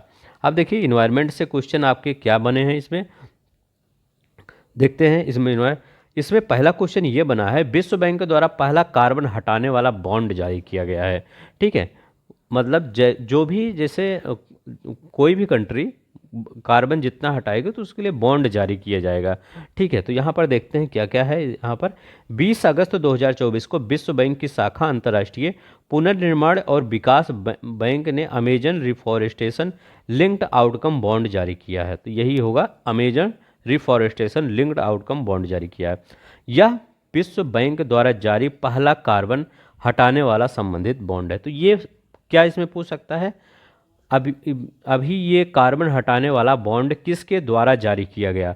तो वहाँ पर ऑप्शन आपको देगा, आईएमएफ देगा, ठीक है, यूनेस्को देगा, या विश्व बैंक देगा, डब्ल्यूटीओ देगा। तो आपको क्या लगाना है, कंफ्यूज नहीं होना है, विश्व बैंक, वर्ल्ड बैंक लगाना है ऑप्शन में। ठीक है, इस 9 वर्षीय बॉन्ड की कीमत 225 मिलियन अमेरिकी डॉलर आंकी गई है। बॉन्ड समाप्ति की तिथि, अंतिम तिथि कितनी है, 31 जुलाई 2033 की है, 31 जुलाई 2033 की है। अब देखिए, बॉन्ड का लक्ष्य निवेशकों में वित्तीय रिटर्न को वायुमंडल से हटाए गए कार्बन की मात्रा से जोड़कर अमेजन वर्षावन को बचाने की कोशिश है। मतलब पर्यावरण के लिए अच्छा इनिशिएटिव है। ब्राजील स्थित कंपनी मोम्बक पुनर्वनीकरण गतिविधियों का समर्थन करने के लिए निवेशकों से लगभग 36 मिलियन अमेरिकी डॉलर की अतिरिक्त पूंजी जुटाई गई है। अब देखिए यहाँ पर क्या है, विश्व बैंक के अनुसार मोम्बक इन निधियों का उपयोग अमेजन में भूमि मालिकों के साथ भूमि पर देसी वृक्ष प्रजातियों को लगाने के लिए अधिग्रहण और साझेदारी करने के लिए करेगा। ठीक है, तो ये याद रखिए बस। अब देखिए, परियोजना उत्पादित कार्बन क्रेडिट लगाए गए पेड़ों द्वारा हटाए गए कार्बन की मात्रा के आधार पर गणना की जाती है, जिसे माइक्रोसॉफ्ट कॉर्प में बेचा जाएगा। अब देखिए, कार्बन कैप्चर उपयोग और भंडार के लिए कार्यशाला 22 से 23 अगस्त 2024 को नीति आयोग ने अमेरिकी सरकार के सहयोग से कार्बन कैप्चर और भंडारण के लिए कानूनी और विनियामक ढांचे के तकनीक और विचारों पर 2 दिवसीय प्रयोगशाला का आयोजन किया है। ठीक है, किसने किया है, नीति आयोग ने अमेरिकी सरकार के सहयोग से। तो यही पूछेगा क्वेश्चन आपका, क्या बनेगा कि किसने ये कार्बन कैप्चर उपयोग और भंडारण के लिए कार्यशाला मतलब आयोजन किया है। इसको नीति आयोग ने आपने किया है, किसके सहयोग से किया है, ये अमेरिका के सहयोग से किया है। कब किया है, 22 से 23 अगस्त 2024 को किया है। तो ये 3-4 क्वेश्चन बनने की संभावना यहाँ पर आपके हो जाती है। अब देखते हैं यहाँ पर, बिजली उत्पादन और औद्योगिक सुविधाओं जैसे बड़े बिंदु स्रोतों CO2 को कैप्चर करना, जो ईंधन के रूप में जीवाश्म ईंधन बायोमास का उपयोग करना, यही सब इसमें शामिल होगा। ठीक है, कैप्चर किए गए CO2 के साइटों पर ले जाना शामिल है। विभिन्न अनुप्रयोगों में उपयोग के लिए भूवैज्ञानिक संरचनाओं और समाप्त हो चुके तेल गैस क्षेत्रों में अस्थायी भंडारण और CO2 को अवशोषित करने के लिए इंजेक्ट करना होगा। ठीक है, यह हवा CO2 को हटाकर उत्सर्जन और संतुलित कर सकता है, जिन्हें कम करना अपरिहार्य और तकनीक कठिन है। ठीक है, तो ये सब याद रख लिएगा, हो सकता है पूछ ले। ठीक है, तो ये ऊपर वाला तो बहुत ज़्यादा इंपॉर्टेंट है, यहाँ से क्वेश्चन पूछ सकता है आपके पेपर में। ठीक है, अब देखते हैं यहाँ पर गुमटी नदी बहुत इंपॉर्टेंट है। गुमटी नदी, यहाँ से क्वेश्चन मैंने इसको टेलीग्राम पर भी डाला था, वहाँ से आप देख सकते हैं। ठीक है, तो यहाँ पर देखते हैं, क्योंकि अभी ये सुर्खियों में चल रहा है, तो गुमटी नदी जो सुर्खियों में चल रहा है उसी देश से रिलेटेड है। 22 अगस्त 2024 को विदेश मंत्रालय ने इस बात से इनकार किया कि बांग्लादेश के पूर्वी जिलों में बाढ़ त्रिपुरा के डम्बूर बांध के खुलने से के कारण आई है। अब देखिए क्या हुआ था, अभी बांग्लादेश में बाढ़ आई थी, तो बांग्लादेश वाले कह रहे थे कि उसका मतलब रिस्पॉन्सिबल किसको ठहरा रहे थे, इंडिया को था रहते कि इसी रिस्पॉन्सिबिलिटी, मतलब इन्होंने जानबूझकर बांध को, डैम को तो खोल दिया है और बांग्लादेश में बाढ़ आ गई है। ठीक है, तो उसी मतलब जो घटना चल रही थी शेख हसीना वाला, उसी से जोड़कर ये सब देख लिए हुए हैं बांग्लादेश वाले। ठीक है, अब देखिए आगे क्या कह रहा है, हमको मेन चीज़ गुमटी नदी के बारे में पढ़ना है। डोंबरबाद गुमटी नदी पर बनाया गया है, जो भारत और बांग्लादेश से होकर बहती है। तो जो गुमटी नदी है भारत और बांग्लादेश से बहती है। गुमटी नदी त्रिपुरा की सबसे लंबी और सबसे बड़ी नदी है, ये याद रखेंगे। गुमटी नदी त्रिपुरा की सबसे लंबी और सबसे बड़ी नदी है और बांग्लादेश के चटगांव डिवीजन से होकर जाती है। तो गुमटी नदी के बारे में याद रखेंगे। ठीक है, अभी सुर्खियों में है, गुमटी नदी पूछ सकते हैं। कहाँ की नदी है, किस राज्य की नदी है, मणिपुर, नागालैंड, मेघालय, कुछ भी दे सकते हैं, आपको लगाना है त्रिपुरा। ठीक है, अब देखते हैं यहाँ पर, यह राइमा और शर्मा, ठीक है, राइमा और शर्मा नामक दो प्रमुख सहायक नदियों के संगम से बनती है। जो गुमटी नदी है आपका, ये किस संगम से बनती है, शर्मा और राइमा नदी के संगम से बनती है। ठीक है, यह मेघना नदी में गिरती है, जो गंगा ब्रह्मपुत्र के साथ बांग्लादेश के 3 प्रमुख नदियों में से एक है। तो ये आप याद रखेंगे। ठीक है, अब देखिए, शून्य शुद्ध शून्य कार्बन उत्सर्जन वाला भारत का पहला हवाई अड्डा, अब ये भी इंपॉर्टेंट है, शुद्ध शून्य कार्बन उत्सर्जन वाला भारत का पहला हवाई अड्डा। अभी हम जब इसका टेस्ट करेंगे, 100 क्वेश्चन लगभग टेस्ट में है, तो आपको पूरी तरह से याद हो जाए। अब टेस्ट जरूर दीजिएगा उस 100 क्वेश्चन के टेस्ट को, हम उसको 2 PDF में कर देंगे, क्योंकि कुछ बच्चों को कहते हैं कि उसका जो नीचे आंसर दिया रहता है उसको मत दिया करिए, और कुछ बच्चे कहते हैं नीचे जो आंसर रहता है वो भी दिया करिए। तो मैं हमेशा कन्फ्यूज ही रहता हूँ कि क्या करूँ, तो मैं क्या करूँगा, दोनों ही दे दूँगा। ठीक है, दोनों, थोड़ा सा हमको और एक्स्ट्रा थोड़ा मेहनत करनी पड़ेगी, लेकिन आप सबकी जो मतलब ये है क्वेरी है उसको मैं सॉल्व करने की पूरी कोशिश करूँगा। ठीक है, चलते हैं, आप देखते हैं यहाँ पर 14 अगस्त 2024 को नई दिल्ली में इंदिरा गांधी अंतर्राष्ट्रीय हवाई अड्डा एयरपोर्ट काउंसिलिंग इंटरनेशनल ACI के एयरपोर्ट कार्बन, नई इंदिरा गांधी हवाई अड्डा की बात कर रहे हैं। ये क्या है, शून्य कार्बन उत्सर्जन वाला भारत का पहला हवाई अड्डा बन गया है। कार्यक्रम के तहत नेट जीरो कार्बन उत्सर्जन हवाई अड्डे का दर्जा प्राप्त करने वाला भारत का पहला हवाई अड्डा बन गया है। सबसे मतलब अगर देखा जाए तो सबसे हाईटेक हवाई अड्डा कौन सा है, यही है, इंदिरा गांधी अंतर्राष्ट्रीय हवाई अड्डा। ठीक है, लेवल 5 प्रमाण प्राप्त करके दिल्ली हवाई अड्डे ने अपने स्कोप 1 और 2 CO2 उत्सर्जन में 90% तक कम करने के लिए महत्वपूर्ण प्रगति प्रदर्शित की है। अब देखिए, इंदिरा गांधी अंतर्राष्ट्रीय हवाई अड्डे का संचालन GMR समूह के नेतृत्व वाली दिल्ली अंतर्राष्ट्रीय हवाई अड्डा लिमिटेड के द्वारा किया जाता है। हवाई अड्डे का प्रारंभिक लक्ष्य 2030 तक शुद्ध शून्य कार्बन उत्सर्जन प्राप्त करना था।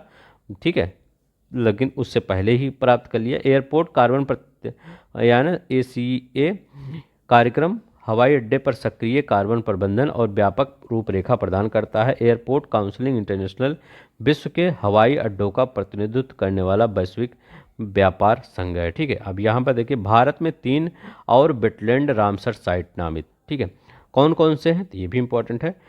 14 अगस्त 2024 को पर्यावरण मंत्रालय ने कहा कि भारत में 3 और वेटलैंड रामसर साइट नामित किया गया है।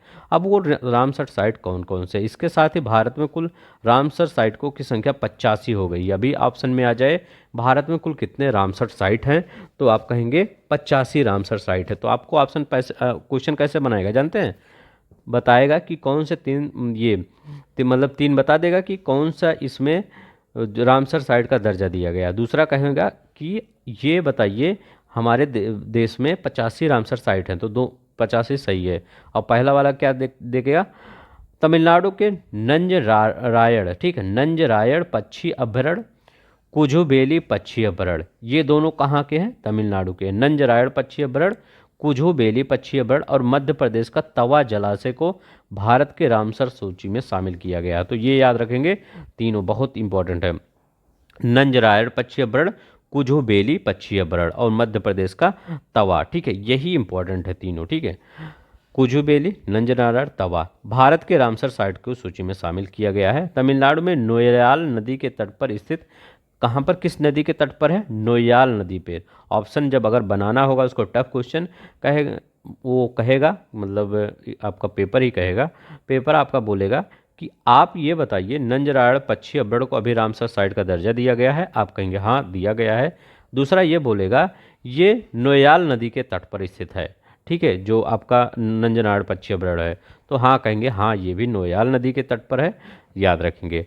तो दोनों ही सही लगा देंगे। अभयारण्य द्वारा सिंचाई के एक जलाशय था, लेकिन अब यह महत्वपूर्ण परिस्थिति तंत्र के रूप में विकसित हो गया है। कोरोमंडल तट पर कुजुबेली अभयारण्य दक्षिण भारत में सबसे बड़े खारे पानी की आर्द्रभूमि में से एक है, मतलब बहुत बड़ी खारे पानी की भूमि है दक्षिण भारत की। ठीक है, अब देखिए मध्य प्रदेश में जो तवा जलाशय भी क्षेत्रीय जल प्रबंधन के संबंध में महत्वपूर्ण है। तवा खेतों की सिंचाई का पानी, स्थानीय समुदायों को पीने का पानी, आसपास के मत्स्य पालन को बनाए रखता है। वेटलैंड संरक्षणों को संरक्षण के लिए 2 फरवरी 1971 में ईरान में रामसर पर इस पर हस्ताक्षर किए गए थे। मतलब रामसर ईरान का एक स्थान है, वहीं पर हस्ताक्षर किए गए थे। इसीलिए ये जो आपका वेटलैंड है इसको रामसर साइट में शामिल किया जाता है, चाहे वेटलैंड हो चाहे कोई तो समुद्र तालाब ये भी कुछ भी हो, ठीक है। तो किसमें रामसर में शामिल किया जाता है, ठीक है, याद रखेंगे, क्योंकि रामसर के स्थान पर यहाँ पर सिग्नेचर हुआ था 1971 में 2 फरवरी को। वेटलैंड दिवस कब मनाया जाता है? 2 फरवरी को आर्द्रभूमि दिवस मनाया जाता है, ये भी याद रखेंगे। नील कुरिंजी संकटग्रस्त प्रजाति के रूप में वर्गीकृत किया गया। हाल ही में नील कुरिंजी जो प्रत्येक 12 वर्ष में एक बार खुलता है, IUCN की रेड लिस्ट में संकटग्रस्त प्रजाति के रूप में वर्गीकृत। अब देखिए ये नील कुरिंजी कहाँ होता है? दक्षिण भारत में होता है, ठीक है।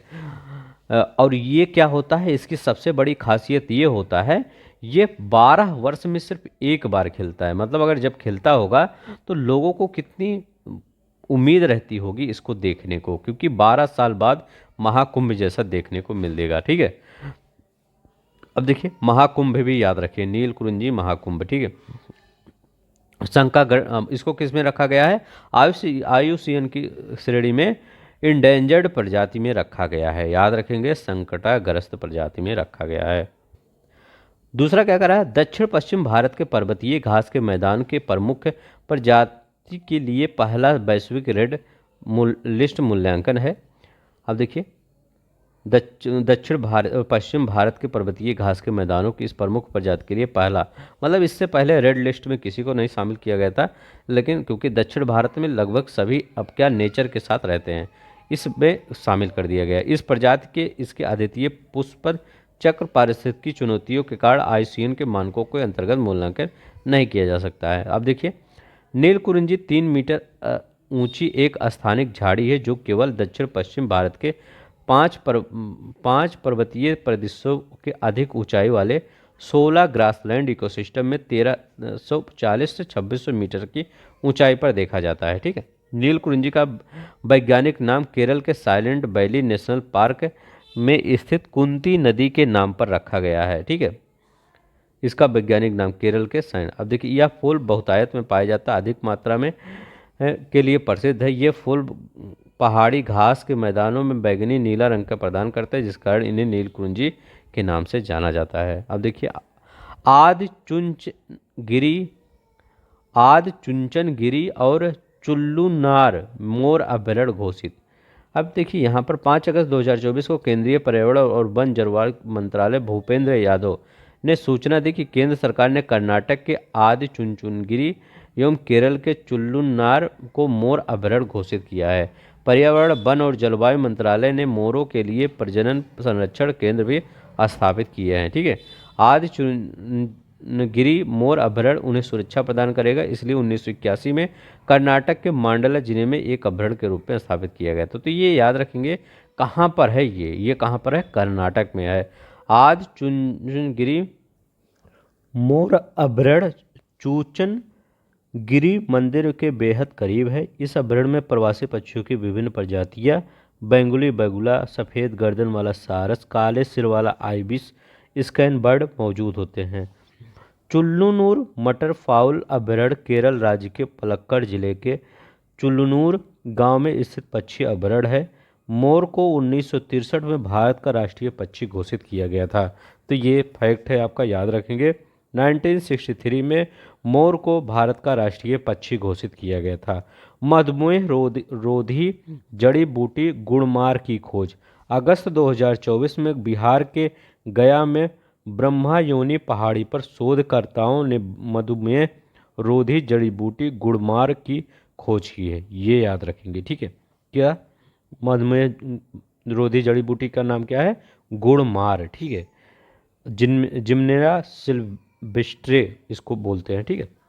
अब देखते हैं यहाँ पर international journal of creative research thoughts में प्रकाशित निष्क्रिय ने मधुमेह के उपचार में इस जड़ी बूटी की क्षमता पर प्रकाश डाला है। वैज्ञानिक और औद्योगिक अनुसंधान परिषद CSIR द्वारा मधुमेह रोधी दवा BGR-34 विकसित करने के लिए गुड़मार का उपयोग पहले ही किया जा चुका है। इस पौधे के अनूठे गुणों का रक्त शर्करा के स्तर को कम करने की क्षमता रखता है, जिसका श्रेय जिम्नास्टिक एसिड को जाता है और आंतों में शर्करा अवशोषण को रोकता है। ठीक है, गुणमार फ्लोनोइड्स और सैपोनिन भी होते हैं जो उपापचय को विनियमित करने और कोलेस्ट्रॉल के स्तर को कम करने में मदद करते हैं। बस इतना याद रखेंगे बस। अब देखिए, हिंद महासागर में 3 संरचनाओं का नाम अशोक, चंद्रगुप्त और कल्पतरु रखा गया है। तो हिंद महासागर में जो 3 संरचना है उनका नाम अशोक, चंद्रगुप्त और कल्पतरु है। अगस्त 2024 में हिंद महासागर में अशोक, सी माउंट और चंद्रगुप्त रिज और कल्पतरु रिज के नामों की अंतर्राष्ट्रीय हाइड्रोग्राफिक संगठन और यूनेस्को के सरकारी महासागरीय आयोग ने मंजूरी दे दी है। तो यूनेस्को ने भी इसको मंजूरी दे दी है, आईओसी। ठीक है, और जो आईओसी ने इन्होंने भी मंजूरी दी है। अब देखिए क्या है, मतलब यूनेस्को का अंतर सागरीय महासागरीय आयोग यूनेस्को का ही है। ठीक है, ये तीनों नामित संरचनाओं की खोज राष्ट्रीय ध्रुवीय और महासागर अनुसंधान केंद्र गोवा के समुद्र वैज्ञानिकों द्वारा की गई थी। अशोक, सीमाउंट और चंद्रगुप्त रिज का नाम मौर्य वंश के शासकों के नाम में रखा गया है, आप सबको पहले से ही पता होगा। कुल मिलाकर हिंद महासागर में 7 संरचनाएं हैं जिनका नाम मुख्य रूप से तो भारतीय वैज्ञानिकों के नाम पर रखा गया है। हिंद महासागर में इस क्षेत्र में भारत द्वारा प्रस्तावित किया है। ये हिंद महासागर के दक्षिण पश्चिम भारतीय रिज के क्षेत्र में स्थित है। वर्ष 1921 में स्थापित अंतर्राष्ट्रीय हाइड्रोग्राफिक संगठन एक अंतर सरकारी निकाय है, भारत इसका सदस्य है। ठीक है, अंतर सरकारी महासागरीय आयोग की स्थापना वर्ष 1961 में हुई थी। ठीक है, अब देखिए यहाँ पर 61 वर्ष बाद ग्रेड 4 रिंग तितली की खोज की गई है। अगस्त 2024 में ग्रेड 4 रिंग तितली, ठीक है, ये इसका वैज्ञानिक नाम थथिमा कंटली को 61 वर्ष बाद अरुणाचल प्रदेश के नामदफा राष्ट्रीय उद्यान में खोजा गया है। तो आपको पहले ये पता होना चाहिए कि नामदफा राष्ट्रीय उद्यान कहाँ पर है, अरुणाचल प्रदेश में है, जहाँ पर ग्रेड 4 रिंग तितली की खोज की गई है। यह निम्फालिडे परिवार के भीतरी सैटिरिने उप परिवार से संबंधित है। इसके पंख गहरे भूरे रंग के होते हैं। पिछले पंखों पर 3 पीले छल्लेदार नेत्र सदृश धब्बे और आगे के पंखों पर एक बड़ा दीपुतली वाला नेत्र सदृश धब्बा होता है। ठीक है, यह चीन में सबसे अधिक विविधतापूर्ण रूप से पाई जाती है और नेपाल, भूटान, म्यांमार और पूर्वोत्तर भारत में भी पाई जाती है। भारत में इसकी 35 प्रजातियाँ, जिनमें 23 पूर्वोत्तर में पाई जाती है। अब चलते हैं, ये आपका क्या हो गया, कंप्लीट हो गया पर्यावरण से भी क्वेश्चन। अब चलते हैं इकोनॉमिक्स वाले सेक्शन में, ज़्यादा क्वेश्चन नहीं है, उसको भी देख लेते हैं। इसके बाद हम क्या करेंगे, क्वेश्चन आंसर करेंगे एमसीक्यू फॉर्म में। आप वहाँ पर देखेंगे, काफ़ी कॉन्फिडेंस आएगा आपको। ठीक है, चलते हैं वहाँ पर। अब देखिए इकोनॉमिक्स वाला सेक्शन क्या कर रहा है। अमेरिका भारत का शीर्ष व्यापारिक साझेदार देश बन गया है।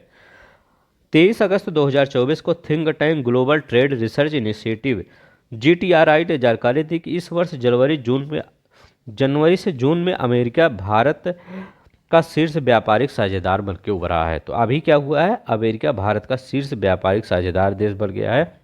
अमेरिका को निर्यात जनवरी से जून 2023 में 37.7 बिलियन डॉलर से बढ़ाकर जनवरी से जून 2024 तक 41.6 बिलियन डॉलर हो गया था, जो 10.5% की वृद्धि है। ठीक है, क्या है, जो 10.5% की वृद्धि को दर्शाता है। अब देखते हैं, इस अवधि के दौरान भारत ने चीन के साथ 41.6 बिलियन डॉलर का उच्चतम व्यापार घाटा दर्ज किया है। किस दौरान, इस दौरान भारत ने क्या किया है, चीन के साथ 41.6 बिलियन डॉलर का उच्चतम घाटा दर्ज किया है। भारत 239 देशों को माल निर्यात करता है, जिनमें 126 ने निर्यात में सकारात्मक वृद्धि दिखाई है। 2024 की पहली छमाही के दौरान भारत का व्यापारिक निर्यात 5.41% से बढ़कर 230.51 बिलियन डॉलर हो गया है। कितना, 5.41% से बढ़कर 230.51 बिलियन डॉलर हो गया है।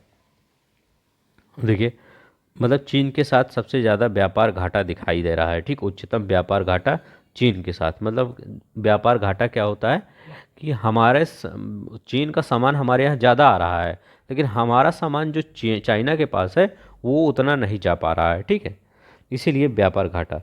रूस के से देख लीजिएगा, चीन सबसे बड़ा आयात आपूर्तिकर्ता बना रहा, क्योंकि आयात 46.6 बिलियन डॉलर से बढ़कर 50.1 बिलियन डॉलर हो गया। तो चीन सबसे ज़्यादा आयात करता है, ठीक है।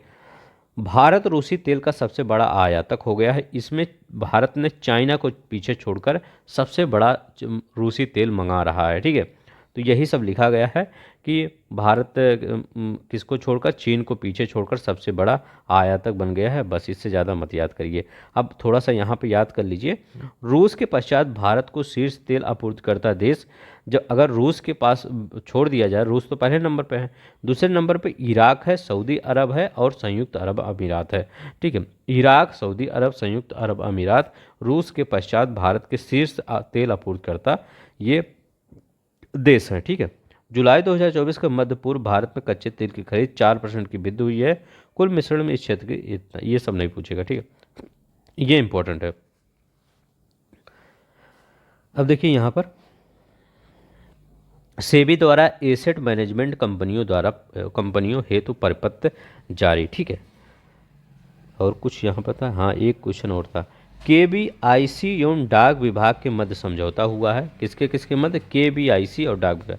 20 अगस्त 2024 को खादी और ग्रामोद्योग आयोग केबीआईसी और डाक विभाग के मध्य एक ज्ञापन हस्ताक्षर हुआ है, किए गए हैं। यहाँ पर क्या हुआ था? समझौते ज्ञापन के तहत डाक विभाग के कर्मचारी प्रधानमंत्री रोजगार सृजन कार्यक्रम के तहत पूरे भारत में स्थापित की जा रही इकाइयों को भौतिक सत्यापन करेगा, ठीक है। भौतिक सत्यापन प्रक्रिया के लिए केबीआईसी कर्मचारियों को प्रशिक्षण भी देगा, ठीक है। इसे राष्ट्रीय स्तर पर खादी ग्रामोद्योग आयोग द्वारा कार्यान्वित किया जाता है, ठीक है। इसे केवल 2 योजना, प्रधानमंत्री रोजगार योजना और ग्रामीण रोजगार सृजन कार्यक्रम को मिलाकर शुरू किया गया था। सेबी द्वारा एसेट मैनेजमेंट कंपनियों हेतु परिपत्र जारी। क्या है? 5 अगस्त 2024 को भारतीय प्रतिभूति विनिमय बोर्ड ने परिपत्र में घोषणा की कि मुख्य कार्यकारी अधिकारी, प्रबंध निदेशक एवं एसेट मैनेजमेंट कंपनियों के किसी भी समकक्ष अधिकारी को संभावित बाजार दुरुपयोग रोकने के लिए तंत्र लागू करने के लिए जिम्मेदार और जवाबदेह ठहराया जाएगा, ठीक है। तो यही इतना याद रखिएगा, इससे ज़्यादा कुछ नहीं। सेबी द्वारा एसेट मैनेजमेंट कंपनियों हेतु परिपत्र जारी हो गया है, जो जवाबदेही और जिम्मेदारी के लिए ठहराया जाएगा, ठीक है। बस इससे ज़्यादा नहीं, अगर पढ़ना हो तो आप पढ़ लीजिएगा। 8 राष्ट्रीय हाई स्पीड रोड कॉरिडोर परियोजना। 2 अगस्त 2024 को कैबिनेट में 50,655 करोड़ रुपए की कुल पूंजी लागत की 936 किलोमीटर वाली 8 महत्वपूर्ण हाई स्पीड रेल कॉरिडोर को मंजूरी दी है, ठीक है। अब देखिए यहाँ पर क्या है, इस परियोजना का उद्देश्य लॉजिस्टिक दक्षता को, भीड़भाड़ को कम करना तथा देश भर में कनेक्टिविटी को बढ़ाना है, ठीक। तो याद रखिएगा, 8 परियोजनाओं का कार्यान्वयन प्रत्यक्ष अप्रत्यक्ष रोजगार लगभग 4.2 करोड़ मानव दिवस सृजित होंगे, ठीक है। अब यही है आपका जो 8 कॉरिडोर है। आगरा ग्वालियर राष्ट्रीय हाई स्पीड कॉरिडोर, आगरा से ग्वालियर है। खड़गपुर मोरग्राम है, ठीक है। थराद दीसा मेहसाणा अहमदाबाद, ये है। अयोध्या रिंग रोड है, ठीक है। रामपुर रायपुर रांची राष्ट्रीय हाई स्पीड कॉरिडोर, ठीक है, ये याद रखिएगा। कानपुर रिंग रोड है। उत्तर गुवाहाटी बाईपास सुधार 121 किलोमीटर। नासिक फाटा पुणे के पास खेड़ का कॉरिडोर, ठीक है। तो ये याद रखेंगे। अब देखिए, वित्त वर्ष 2024-25 से 7.28 करोड़ आयकर रिटर्न दाखिल किए गए हैं। बस यही इतना याद रखिएगा कि अभी 2024-25 हेतु कितने आयकर रिटर्न दाखिल किए गए हैं? 7.28 आयकर करोड़ रुपए का आयकर रिटर्न जारी की वो क्या किया गया है? दाखिल किए गए। वित्त मंत्रालय के अनुसार 31 जुलाई 2023 तक भरे गए 2023-24 के लिए कुल आयकर रिटर्न 7.5% अधिक है, ठीक है, पिछले साल से, ठीक है। अब अगर पिछला साल वाला देखते हैं, यहाँ पे 2024-25 का दाखिल 7.28 करोड़ आरटीआर में 5.27 करोड़ नई व्यवस्था के तहत दाखिल किए गए हैं। पुरानी व्यवस्था के तहत 2.1 करोड़ दाखिल किए गए हैं, ठीक है। तो ये सब याद रख लीजिएगा। अब चलते हैं, रैपिडो 2024 में यूनिकॉर्न बनने वाली तीसरी कंपनी बन गई है। तो 2024 की बात करते हैं, रैपिडो कौन सी कंपनी बनी गई है? ये तीसरी कंपनी बन गई है। जुलाई 2024 में वेस्ट ब्रिज से 120 मिलियन डॉलर की नई फंडिंग के साथ रैपिडो एक यूनिकॉर्न बन गया है। रैपिडो 2024 में यूनिकॉर्न बनने वाली तीसरी कंपनी है। इसे पहले परफियोस और ओला के संस्थापक भाविश अग्रवाल कृत्रिम एआई थी, अग्रवाल की कृत्रिम एआई थी, ठीक है। इससे पहले परफेस और ओला के संस्थापक भाई भाविश अग्रवाल की कृत्रिम एआई थी, ठीक है। अब देखिए वर्ष 2023 में जेप्टो इनक्रिप्टेड वेल्थ केवल 2 यूनिकॉर्न थे। रैपिडो अब भारत भर में नए शहरों में अपनी ऑटो और कैब सेवाओं का विस्तार कर सकता है, ठीक है। यूनिकॉर्न का मतलब है एक निजी स्वामित्व वाला स्टार्टअप जिसका मूल्य $1 बिलियन से अधिक है। तो मतलब रैपिडो कितना अच्छा ग्रोथ किया है, ठीक है। रैपिडो की स्थापना 2015 में अरविंद सांका और पवन गुट्टुपल्ली और ऋषिकेश MSR ने की थी, ठीक है, ये याद रखेंगे। अब देखिए 7 PM मित्र पार्क की स्थापना को मंजूरी। केंद्र सरकार ने 2027-28 तक 4,445 करोड़ रुपए के परिवेश से ग्रीनफील्ड ब्राउनफील्ड साइटों पर 7 PM मेगा एकीकृत वस्त्र क्षेत्र और परिधान पार्क स्थापित करने को मंजूरी दी है, ठीक है। सरकार ने PM मित्र पार्कों की स्थापना के लिए तमिलनाडु, तेलंगाना, गुजरात, मध्य प्रदेश, उत्तर प्रदेश, महाराष्ट्र जैसे 7 साइटों को चुना है बस, ठीक है। प्रत्येक पार्क पर लगभग 10,000 करोड़ रुपए निवेश होगा, ठीक है।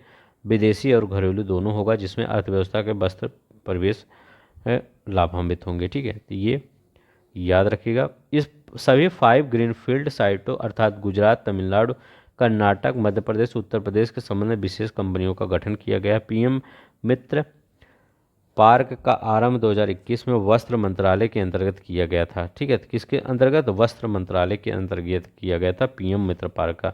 PM मित्र पार्कों का उद्देश्य विश्व स्तरीय औद्योगिक बुनियादी ढांचे का निर्माण करना, बड़े पैमाने पर निवेश आकर्षित करना और क्षेत्रीय नवाचार को सृजन प्रोत्साहित करना। अब यहाँ पर देखते हैं ये क्या करा।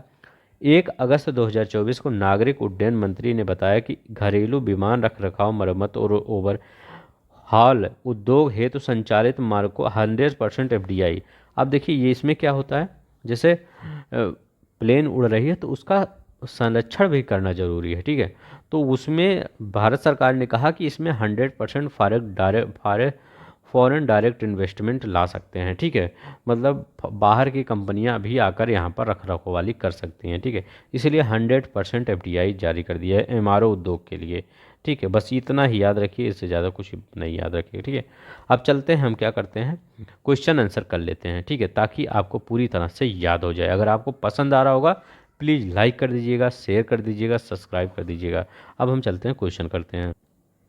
पहला क्वेश्चन क्या रहा है, 2024 की पहली छमाही के दौरान, मतलब जनवरी से जून की बात कर रहे हैं, अमेरिका भारत का कौन सा स्थान पर व्यापारिक साझेदारी के रूप में बना। तो अमेरिका भारत का कौन सा मतलब साझेदारी के रूप में बना, तो पहला, दूसरा, तीसरा, चौथा कौन सा? अभी हमने बताया पहला साझेदारी के रूप में उभरा है, ठीक है। अब यहाँ पर देखते हैं क्या कर रहा है। यहाँ पे कह रहा है जनवरी से जून 2024 के दौरान भारत का चीन के साथ व्यापार घाटा कितना था। तो भारत का चीन के साथ व्यापार घाटा पूछ रहा है, तो 41.6 बिलियन डॉलर, अभी हमने बताया 41.6 बिलियन डॉलर था, ठीक है। नेक्स्ट देखते हैं क्या कर रहा है। नेक्स्ट कह रहा है कि जनवरी से जून 2024 के दौरान भारत ने किस देश के साथ सबसे अधिक व्यापार घाटा दर्ज किया। तो सबसे अधिक व्यापार घाटा किसने दर्ज किया, किस देश के साथ? चाइना के साथ, तो ठीक है, चाइना के साथ सबसे अधिक व्यापार घाटा दर्ज किया। नेक्स्ट देखते हैं। नेक्स्ट क्वेश्चन कह रहा है कि जनवरी से जून 2024 के दौरान भारत ने कितने देशों में निर्यात सकारात्मक वृद्धि हुई है। तो कितने देशों में निर्यात? 126 देशों में निर्यात की सकारात्मक वृद्धि हुई है। अब देखिए जुलाई 2024 में भारत ने किस देश को पीछे छोड़कर रूसी तेल का सबसे बड़ा आयातक बनने का स्थान प्राप्त किया है। तो चाइना को रूसी मतलब पीछे छोड़कर सबसे बड़ा रूसी तेल का आयात करता है, ठीक है। ये देखते हैं। नेक्स्ट देखते हैं। अब देखिए यहाँ पर क्या कर रहा है, जुलाई 2024 में भारत के कुल आयात में रूसी कच्चे तेल का हिस्सेदारी कितना था। तो रूसी कच्चे तेल की अगर हिस्सेदारी की बात करें तो 44% था, ठीक है। अब यहाँ पर देखते हैं रूस के बाद भारत को तेल आपूर्ति करने वाला दूसरा सबसे बड़ा देश कौन सा है। तो हमने क्या बताया था, इराक है दूसरा सबसे बड़ा देश। नेक्स्ट देखते हैं। यहाँ पे कह रहा है कि 20 अगस्त 2024 को खाद्य और ग्रामोद्योग आयोग ने किस विभाग के साथ समझौते ज्ञापन पर हस्ताक्षर किया। तो अभी हमने क्या बताया था, डाक विभाग के साथ हस्ताक्षर किया है, ठीक है। देखिए आपको कॉन्फिडेंस आ रहा होगा। ठीक है, कभी भी जब भी पढ़िए करंट अफेयर, थोड़ा सा थ्योरी करिए, इसके बाद क्वेश्चन आंसर करिए, काफ़ी बूस्ट होगा क्वेश्चन आपके पेपर में। ठीक है, आपको याद भी रहेगा। अब देखिए जितना भी क्वेश्चन मैं करा दूंगा आपको याद भी रहेगा। यहाँ पर दूसरा होगा, प्रधानमंत्री रोजगार सृजन कार्यक्रम किस वर्ष शुरू किया गया था? तो 2008 में शुरू किया गया था ये कार्यक्रम। अब देखिए यहाँ पर 5 अगस्त 2004 को जारी प्रपत्र के अनुसार किसे एसेट मैनेजमेंट कंपनियों के बाजार दुरुपयोग को रोकने के लिए जिम्मेदार और जवाबदेह ठहराया जाएगा? तो ये किसको ठहराया जाएगा जिम्मेदार और जवाबदेह? तो मुख्य कार्यकारी अधिकारी सीईओ को ठहराया जाएगा। ठीक है, नेक्स्ट देखते हैं, एसेट मैनेजमेंट कंपनी एएमसी क्या करती है? एएमसी क्या करती है? ग्राहकों के धन को विभिन्न निवेशों में निवेश करना। ठीक है, नेक्स्ट देखते हैं क्या कर रहा है। यहाँ करा वित्त वर्ष 2024-25 के लिए कितने आयकर रिटर्न 31 जुलाई 2024 तक दाखिल किए गए हैं? तो कितने आयकर रिटर्न दाखिल किए गए हैं? 7.28 आयकर रिटर्न दाखिल किए गए हैं। यहाँ पर देखते हैं, अब अभी मैं कुछ एक्सप्लेन नहीं यहाँ पे कर रहा हूँ क्योंकि अभी मैंने सब पूरा थ्योरी में कर ही दिया हूँ। वित्त वर्ष 2024-25 में दाखिल किए गए कुल आईटीआर में से कितने % करदाताओं ने नई कर व्यवस्था का उपयोग किया है? तो 72% लगभग कार्यकर्ताओं ने नई कर व्यवस्था से कर देने का मन किया है। ठीक है, तो ये 72% आपका हो जाएगा आंसर। ठीक है, नेक्स्ट देखते हैं। नेक्स्ट कह रहा है कि 14 जुलाई 2024 में रैपिडो किसकी मदद से यूनिकॉर्न बन गया है? तो रैपिडो ने किसके? बेस्ट ब्रिज की मदद से यूनिकॉर्न बन गया है। ठीक है, नेक्स्ट देखते हैं, यहाँ पर लिखा गया है, एक मिनट, हाँ अब देखिए, कह रहा है रैपिडो 2024 में यूनिकॉर्न बनने वाली कौन सी कंपनी है? तो ये तीसरी कंपनी है यूनिकॉर्न बनने वाली। ठीक है, नेक्स्ट देखते हैं, यहाँ पे कह रहा है कि वर्ष 2023 में निम्नलिखित में से कौन सी कंपनियां यूनिकॉर्न बनी थी? 2023 में कौन सी? जेप्टो और इनक्रेड वेल्थ बना था। क्या? जेप्टो एंड इनक्रेड वेल्थ बना था। ठीक है, नेक्स्ट देखते हैं, 17 नंबर का देखते हैं, केंद्र सरकार ने 2027-28 तक कितने पीएम मित्र पार्क स्थापित करने को मंजूरी दी है? तो कितने पीएम मित्र पार्क स्थापित करने की? 7 पीएम मित्र पार्क स्थापित करने को मंजूरी दे दी गई है केंद्र सरकार के द्वारा। नेक्स्ट देखते हैं, 18 देखते हैं, 18 में क्या कह रहा है? पीएम मित्र पार्कों की स्थापना के लिए कौन से राज्य चुने गए हैं? तो पीएम मित्र पार्क की स्थापना के लिए कौन से राज्य चुने गए हैं? तो ये तमिलनाडु, तेलंगाना, याद रखेंगे, तमिलनाडु, तेलंगाना और गुजरात, कर्नाटक, मध्य प्रदेश, उत्तर प्रदेश, महाराष्ट्र, ये चुने गए हैं। ठीक है, ये तमिलनाडु, तेलंगाना, गुजरात, कर्नाटक, मध्य प्रदेश, उत्तर प्रदेश, महाराष्ट्र पीएम मित्र पार्कों की स्थापना के लिए चुने गए हैं। 18 नंबर का होगा। नेक्स्ट देखते हैं, यहाँ पर 19 नंबर का रहा, सरकार ने घरेलू एमआरओ उद्योग को स्वचालित मार्ग से कितने % प्रत्यक्ष विदेशी निवेश की अनुमति दी है? तो कितने % प्रत्यक्ष है? तो 100%। हम अभी बता रहे हैं, अभी हमने क्या बताया था कि जो ये स्वचालित मार्ग से ये विदेशी निवेश है, मतलब ये उद्योग, ये वाला उद्योग एमआरओ वाला, इसमें कितने %? 100%। ठीक है, रख रखाव के लिए। ठीक है, तो कितना? 100%। ठीक है, नेक्स्ट देखते हैं, यहाँ पे क्या करा कर एमआरओ सेवाओं पर जीएसटी को 18% के घटाकर कितने % किया गया है? तो कितने % घटाकर किया गया है? तो 5% किया गया है। ठीक है, नेक्स्ट देखते हैं क्या करा है। टाइफून सानसान कब जापान के क्यूशू द्वीप पर पहुंचा? तो टाइफून जो सानसान है, ये पहले ये याद न रखिए, ये तो मैं सिर्फ यहाँ पे लिख दिया हूँ, ये कि जापान के कब पहुँचा। सबसे ज़्यादा इम्पोर्टेंट ये है कि ये जो है ये सानसान कहाँ पे आया था? जो जापान में आया था, ये याद रखेंगे, कहाँ पर? जापान में, और क्यूशू द्वीप पर आया था 29 अगस्त 2024 को। ठीक है, इतना डेट नहीं इंपॉर्टेंट है, लेकिन ये सब इम्पोर्टेंट है। नेक्स्ट देखते हैं, यहाँ पे कह रहा है कि जापान में टाइफून सानसान को किस नाम से जाना जाता है? तो टाइफून नंबर 10 के नाम से जाना जाता था। अब देखिए यहाँ पर, केंद्रीय रक्षा मंत्री राजनाथ सिंह ने संयुक्त राज्य अमेरिका की यात्रा कब की? तो राजनाथ सिंह ने संयुक्त राज्य अमेरिका की यात्रा 23 से 26 अगस्त 2024 को मध्य की है। हाँ, ये देखिए, अब यहाँ पर देखते हैं, राजनाथ सिंह और लॉयड ऑस्टिन रक्षा मंत्री वहाँ के अमेरिका के किस समझौते पर प्रकाश डाला? तो इन्होंने किस समझौते पर प्रकाश डाला? सोसा। ठीक है, सोसा आपूर्ति सुरक्षा व्यवस्था पर प्रकाश डाला। नेक्स्ट देखते हैं, 25 नंबर का भारत किस नंबर पर सोसा का भागीदार बना, तो भारत किस नंबर पर सोसा का भागीदार बना, 18वें नंबर पर सोसा का भागीदार बना। अब यहाँ पर देखते हैं 26 नंबर का, दूसरा भारत सिंगापुर मंत्रिस्तरीय गोलमेज सम्मेलन कब आयोजित हुआ, तो ये कब आयोजित हुआ, तो ये कब हुआ आयोजित, 26 अगस्त 2024 को आयोजित हुआ। ठीक है, नेक्स्ट देखते हैं 27 नंबर कह रहा है 2023-24 में भारत के लिए प्रत्यक्ष विदेशी निवेश एफडीआई का सबसे बड़ा स्रोत कौन सा देश था, तो कौन सा देश था, सिंगापुर था। ठीक है, कौन सा था, सिंगापुर था। नेक्स्ट देखते हैं, यहाँ पे कह रहा है प्रधानमंत्री नरेंद्र मोदी ने यूक्रेन की यात्रा की थी, तो ये याद है यूक्रेन की यात्रा 23 अगस्त 2024 को किया था, 23 अगस्त 2024 को। कभी कभी डेट पूछ लेता है कि कौन कब हुआ था, ठीक है, तो ये याद रखेंगे डेट। ठीक है, जैसे आरओ का पेपर इस बार जो हुआ था शायद उसमें डेट पूछा था कि, हाँ शायद डेट ही पूछा था, डेट या क्षेत्र पूछा था, किस क्षेत्र से हैं, या डेट पूछा था कब कब ये मरे थे। ठीक है, उसमें डेथ जो लोग की हुई थी उनकी डेथ के डेट पूछ दिया था।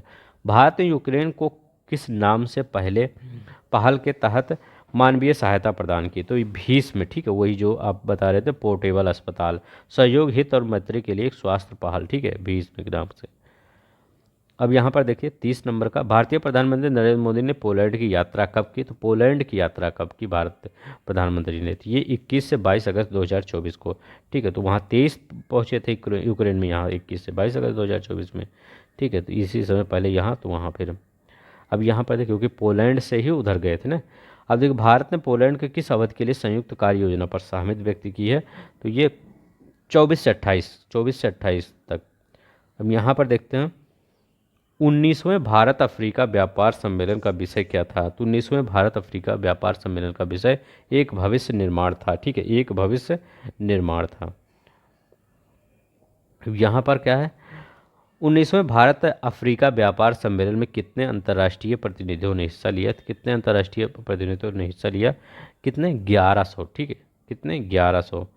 अब यहाँ देखिए 30, तीसरी जापान भारत 2+2 विदेश और रक्षा मंत्रियों की बैठक कब और कहाँ आयोजित की गई, तो भारत और जापान के बीच पूछ रहे हैं। ठीक है, तो कहाँ पर आयोजित की गई, ये नई दिल्ली में आयोजित की गई 20 अगस्त 2024 को, तो 20 अगस्त 2024 को नई दिल्ली में आयोजित की गई। नेक्स्ट देखते हैं, यहाँ पे कह रहा है कि भारत किन देशों के साथ 2+2 मंत्रिस्तरीय वार्ता आयोजित करता है, संयुक्त राज्य अमेरिका के साथ जापान अभी पढ़ लिए हैं, ऑस्ट्रेलिया और रूस के साथ भी करता है। तो ये 4 देश याद रखिएगा, पूछ सकता है, पूछा भी गया है किन किन देशों के साथ, तो ये यूएस से, जापान और ऑस्ट्रेलिया रूस के साथ। ठीक है, नेक्स्ट देखते हैं, नेक्स्ट कह रहे हैं 36 नंबर का क्वेश्चन कह रहे हैं नेपाल किस नई परियोजना के तहत भारत को 251 मेगावाट अतिरिक्त जल विद्युत निर्यात करेगा। ठीक, 12 नई परियोजना। ठीक है, नेपाल की कुल स्वीकृत विद्युत आपूर्ति क्षमता कितने मेगावाट का हो गया है, तो ये कितना मेगावाट का हो गया है, सब उतना इम्पोर्टेंट नहीं है, 941 है, इतना सिर्फ वही याद करिएगा, 251। ठीक है, अब देखिए यहाँ पर थाईलैंड के सबसे युवा प्रधानमंत्री कौन बने हैं, पैतोंग तार्न सिनावात्रा। ठीक है, तो यही हम बताए थे ना, पैतोंग तान सिनावात्रा, जो मैं नाम ही नहीं पढ़ पा रहा था इन सबका। ठीक है, तो ये यही है। नेक्स्ट देखते हैं क्या करा, औद्योगिक दक्षता केंद्र का शुभारंभ किस तारीख को किया गया, तो औद्योगिक दक्षता केंद्र का शुभारंभ किस तारीख को किया गया, तो ये किस तारीख को, ये आपका 16 अगस्त 2024 को किया गया। ठीक है, नेक्स्ट देखते हैं, कह रहा है 9वें ब्रिक्स उद्योग मंत्रियों की बैठक 2025 में किस देश के द्वारा आयोजित किया गया, तो 9वें ब्रिक्स उद्योग मंत्रियों की बैठक 2025 में किस देश द्वारा आयोजित की जाएगी, अच्छा की जाएगी, तो किस देश के, ब्राज़ील के। ठीक है, तो ये ब्राज़ील है ऑप्शन में, हाँ ब्राज़ील है, ब्राज़ील के साथ। अब देखिए यहाँ पर ब्राज़ील है, हाँ। अब यहाँ भारत और उज्बेकिस्तान के बीच समझौते ज्ञापन पर किस तारीख को हस्ताक्षर हुए, तो मतलब ये भी याद रखिएगा, भारत और उज्बेकिस्तान के बीच समझौते ज्ञापन पर हस्ताक्षर हुए 14 अगस्त 2024 को। कब, 14 अगस्त 2024 को। नेक्स्ट देखते हैं, भारत के नियंत्रण और महालेखा परीक्षक कैग का नाम क्या है जिन्होंने उज्बेकिस्तान के चैम्बर ऑफ अकाउंट के साथ एमओयू पर हस्ताक्षर किए। ठीक है, तो उनका नाम क्या है, गिरीश चंद्र मुर्मू है। ठीक है, ठीक है, तो ये आपका कौन सा आंसर हो जाएगा, गिरीश चंद्र मुर्मू। ठीक है, नेक्स्ट देखते हैं छठवां भारत ऑस्ट्रेलिया समुद्री सुरक्षा वार्ता किस तारीख को कैनबरा में आयोजित किया गया? अब देखिए यहाँ पर ये नहीं इम्पोर्टेंट है, ये इम्पोर्टेंट है, ये भारत ऑस्ट्रेलिया का समुद्री सुरक्षा वार्ता कहाँ पर आयोजित किया गया? तो कहाँ पर? कैनबरा में आयोजित किया गया। ठीक है, कब? 13 अगस्त 2024 को किया गया था। ठीक है, 13 अगस्त 2024 को। नेक्स्ट देखते हैं, कह रहे हैं 7वीं भारत ऑस्ट्रेलिया समुद्री सुरक्षा वार्ता किस शहर में आयोजित की जाएगी? कौन सी 7वीं? ठीक है, तो ये 7वीं भारत ऑस्ट्रेलिया समुद्री सुरक्षा वार्ता किस शहर में आयोजित की जाएगी? तो ये आयोजित की जाएगी नई दिल्ली में। ठीक है, समुद्री सुरक्षा मतलब यही ऑस्ट्रेलिया वाला। ठीक है, तो ये नई दिल्ली में। नेक्स्ट देखते हैं, नेक्स्ट कह रहा है कि छठवीं भारत ऑस्ट्रेलिया समुद्री सुरक्षा वार्ता किस तारीख को कैनबरा में आयोजित की गई थी? 13 अगस्त को 2024 को आयोजित की गई थी। अब देखिए यहाँ पर 7वां भारत ऑस्ट्रेलिया समुद्री सुरक्षा वार्ता किस शहर में? तो ये 7वां जो है तो वो किस शहर? वो नई दिल्ली में आयोजित की गई थी। भारतीय विदेश मंत्री सुब्रमण्यम जयशंकर ने मालदीव की आधिकारिक यात्रा की। मालदीव की आधिकारिक यात्रा की, ठीक है, कब से कब थी की? ठीक है, तो ये इंपॉर्टेंट है। तो ये 9 से 11 अगस्त 2024 को की थी। ठीक है, तो ये इंपॉर्टेंट नहीं है, तो ये इंपॉर्टेंट कि जयशंकर प्रसाद ने किस देश की यात्रा की? तो ये मालदीव की यात्रा की अभी हाल ही में। ठीक है, कहाँ? अभी हाल ही में, तो ये याद रखिएगा। नेक्स्ट देखते हैं हम, ये डेट बताई कि नहीं? 9 से 11 याद रखें, 9 से 11 अगस्त 2024 को। नेक्स्ट देखते हैं, डॉक्टर सुब्रमण्यम जयशंकर ने मालदीव के किस परियोजना की शुरुआत की जो माले के निकटवर्ती द्वीपों से जोड़ेगा? ठीक है, तो ये माले के किस योजना के? ग्रेटर माले कनेक्टिविटी प्रोजेक्ट के तहत। ठीक है, तो किसके? ग्रेटर माले कनेक्टिविटी प्रोजेक्ट के तहत। ये आपका पहला वाला हो जाएगा। ठीक है, नेक्स्ट देखते हैं, कह रहा है कि पाल पाल कगामे ने 7वीं ने कितनी बार रवांडा के राष्ट्रपति के पद की शपथ ली? तो मतलब कितनीवीं बार रवांडा के राष्ट्रपति पद की शपथ ली? कौन बात मतलब? पाल कगामे। ठीक है, तो ये पाल कगामे चौथी बार, याद रखेंगे, चौथी बार इन्होंने रवांडा के राष्ट्रपति की शपथ ली। ठीक है, चौथी बार।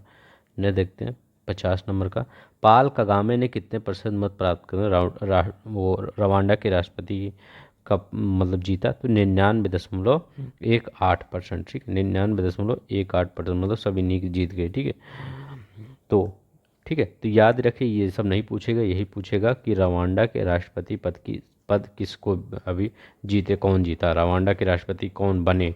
पाल कगामे बने। ठीक है, ये इंपॉर्टेंट है। नेक्स्ट देखते हैं क्या कर रहा है, करें फोर्स क्लाउड 100 सूची 2024 में रेजर पे को कौन सा स्थान मिला है? तो फोर्ब्स क्लाउड में रेजर पे की सूची में कौन सा? 17वां, याद रखेंगे 17वां स्थान मिला है, 70 नंबर का। और देखिए यहाँ का रहा है, रेजर पे के क्लाउड प्रौद्योगिकी क्षेत्र में नवाचार और नेतृत्व के लिए किस सूची में शामिल किया गया है? तो ये इसमें किस सूची में शामिल किया है? फोर्स क्लाउड 100 सूची में शामिल किया गया है, फोर्स क्लाउड 100 सूची में। नेक्स्ट देखते हैं क्या कह रहा है कि 53 नंबर का, 5 अगस्त 2024 को केंद्रीय पर्यटन और संस्कृति मंत्री गजेंद्र सिंह शेखावत ने किसके नागरिकों के लिए वीज़ा ऑन अराइवल सुविधा की घोषणा की? तो किसके नागरिकों के लिए, किस देश के नागरिकों के लिए? तो ये जापान, दक्षिण कोरिया, संयुक्त अरब अमीरात। जापान, दक्षिण कोरिया, संयुक्त अरब अमीरात के लिए वीज़ा ऑन अराइवल की सुविधा। ये इंपॉर्टेंट क्वेश्चन है, ये याद रखेंगे। ठीक है, अब नेक्स्ट देखते हैं यहाँ पे कह रहा है, वीज़ा ऑन अराइवल सुविधा के अंतर्गत नागरिकों को कितने दिनों तक भारत में ठहरने की अनुमति होगी? तो भारत में कितने? 2 महीने तक, 60 दिन तक। ठीक है, नेक्स्ट देखते हैं यहाँ पे कह रहा है कि 6 अगस्त 2024 को चीन ने कितने उपग्रह को सफलतापूर्वक कक्षा में स्थापित किया? ठीक है, तो 6 अगस्त 2024 को चीन ने कितने उपग्रहों को सफलतापूर्वक कक्षा में स्थापित किया? तो ये 18 उपग्रहों को। ठीक है, 18 उपग्रहों को। नेक्स्ट देखते हैं, चीन का नया उपग्रह समूह नेटवर्क किसके चीनी संस्करण के रूप में बनाया जा रहा है? तो किसके क्या? स्पेस एक्स स्टार लिंक के। ठीक है, तो स्पेस एक्स स्टार लिंक के, ठीक है, के रूप में, नेटवर्क के रूप में बनाया जा रहा है। नेक्स्ट देखते हैं, अब देखिए भारत मॉरिशस व्यापार सम्मेलन 2024 का आदर्श वाक्य था? तो भारत मॉरिशस व्यापार सम्मेलन 2024 का आदर्श वाक्य था, तो ये भी पता होना चाहिए। अभी मॉरिशस के साथ हमारी व्यापारिक साझेदारी हुई है, तो ठीक है। तो भारत के व्यापारिक घरानों की साझेदारी और निवेश के विकास को बढ़ावा देना, तो ये वाला आंसर सही हो जाएगा। नेक्स्ट देखते हैं 58 नंबर का देखते हैं। भारत मॉरिशस व्यापार सम्मेलन 2024 में शिक्षा के सहयोग के लिए किस संस्थान और मॉरिशस के बीच समझौते ज्ञापन पर हस्ताक्षर किए गए? तो ये किस नेहरू ग्रुप ऑफ इंस्टीट्यूशन, ठीक है, किसके? नेहरू ग्रुप ऑफ इंस्टीट्यूशन के। नेक्स्ट देखते हैं 59 देखते हैं। संघीय गणराज्य जर्मनी ने संयुक्त राष्ट्र कमान में शामिल होने की घोषणा कब की? तो ये कब की? 2 अगस्त 2024 को, ठीक है, 2 अगस्त 2024 को घोषणा की। यहाँ पर देखते हैं संघीय गणराज्य जर्मनी यूएनसी का कितनवां सदस्य बना? तो ये बताइए यूएनसी का कितनवां? 18वां सदस्य बना, ठीक है, याद रखेंगे यूएनसी का 18वां सदस्य। चंद्रमा के दक्षिणी ध्रुव पर स्थित क्रेटर का नाम किस पर्वतारोही के नाम पर रखा गया है? तो ये किस पर्वतारोही के नाम पर रखा गया? पासंग लहामू शेरपा, ठीक है, याद रखेंगे किसके? पासंग लहामू शेरपा के नाम पे रखा गया है। नेक्स्ट देखते हैं 62 नंबर का। अंतर्राष्ट्रीय खगोलीय संघ के कार्य समूह ने चंद्रमा के क्रेटर के नाम को मंजूरी किस तारीख को दी? तो ये किस तारीख को दी? तो ये 5 अगस्त 2024 को दी, ठीक है, 5 अगस्त 2024 को दी। यहाँ पर देखते हैं भारत ने किस तारीख को एशियाई आपदा तैयारी केंद्र के अध्यक्ष का पदभार संभाला? तो ये 25 जुलाई 2024 को, ठीक है, 25 जुलाई 2024 को। तो ये इसमें यही इम्पोर्टेंट है कि किसने एशियाई आपदा केंद्र के अध्यक्ष का पदभार संभाला? भारत ने, ठीक है। नेक्स्ट देखते हैं क्या करा है। यहाँ करा एडीपीसी की स्थापना किस वर्ष हुई थी? तो वही जो अभी आपदा वाला है वो 1986 में हुई थी, इसकी स्थापना 1986 में। नेक्स्ट देखते हैं यहाँ का रहा कि भारतीय नौसेना ने अपनी दूसरी पनडुब्बी आईएनएस अरिघाट को किस तारीख को शामिल किया? तो आईएनएस अरिघाट को किस तारीख को शामिल किया? 29 अगस्त 2024 को शामिल किया। कब? 29 अगस्त 2024 को शामिल किया। नेक्स्ट देखते हैं ये इंपॉर्टेंट ये है किस परमाणु पनडुब्बी को शामिल किया? आईएनएस अरिघाट, ठीक है। आर्यंत पहले तो शामिल था, ये अरिघाट शामिल हुआ। आईएनएस अरिघाट किस प्रकार की मिसाइल से लैस होगा? तो ये K-15 मिसाइल से लैस होगा। क्या? K-15 मिसाइल से लैस होगा। नेक्स्ट देखते हैं 67 क्या कह रहा है कि 67 कह रहा है कि भारत बायोटेक इंटरनेशनल लिमिटेड ने किस सिंगल स्ट्रेन ओरल हैजा वैक्सीन को लॉन्च किया? तो उसने किसको लॉन्च किया? हिलकोल को। अभी हमने बताया था हिलकोल को लॉन्च किया। नेक्स्ट देखते हैं भारत बायोटेक ने सिंगल स्ट्रेन ओरल हैजा वैक्सीन हिलकोल को किस कंपनी के लाइसेंस के तहत विकसित किया गया है? तो किस कम?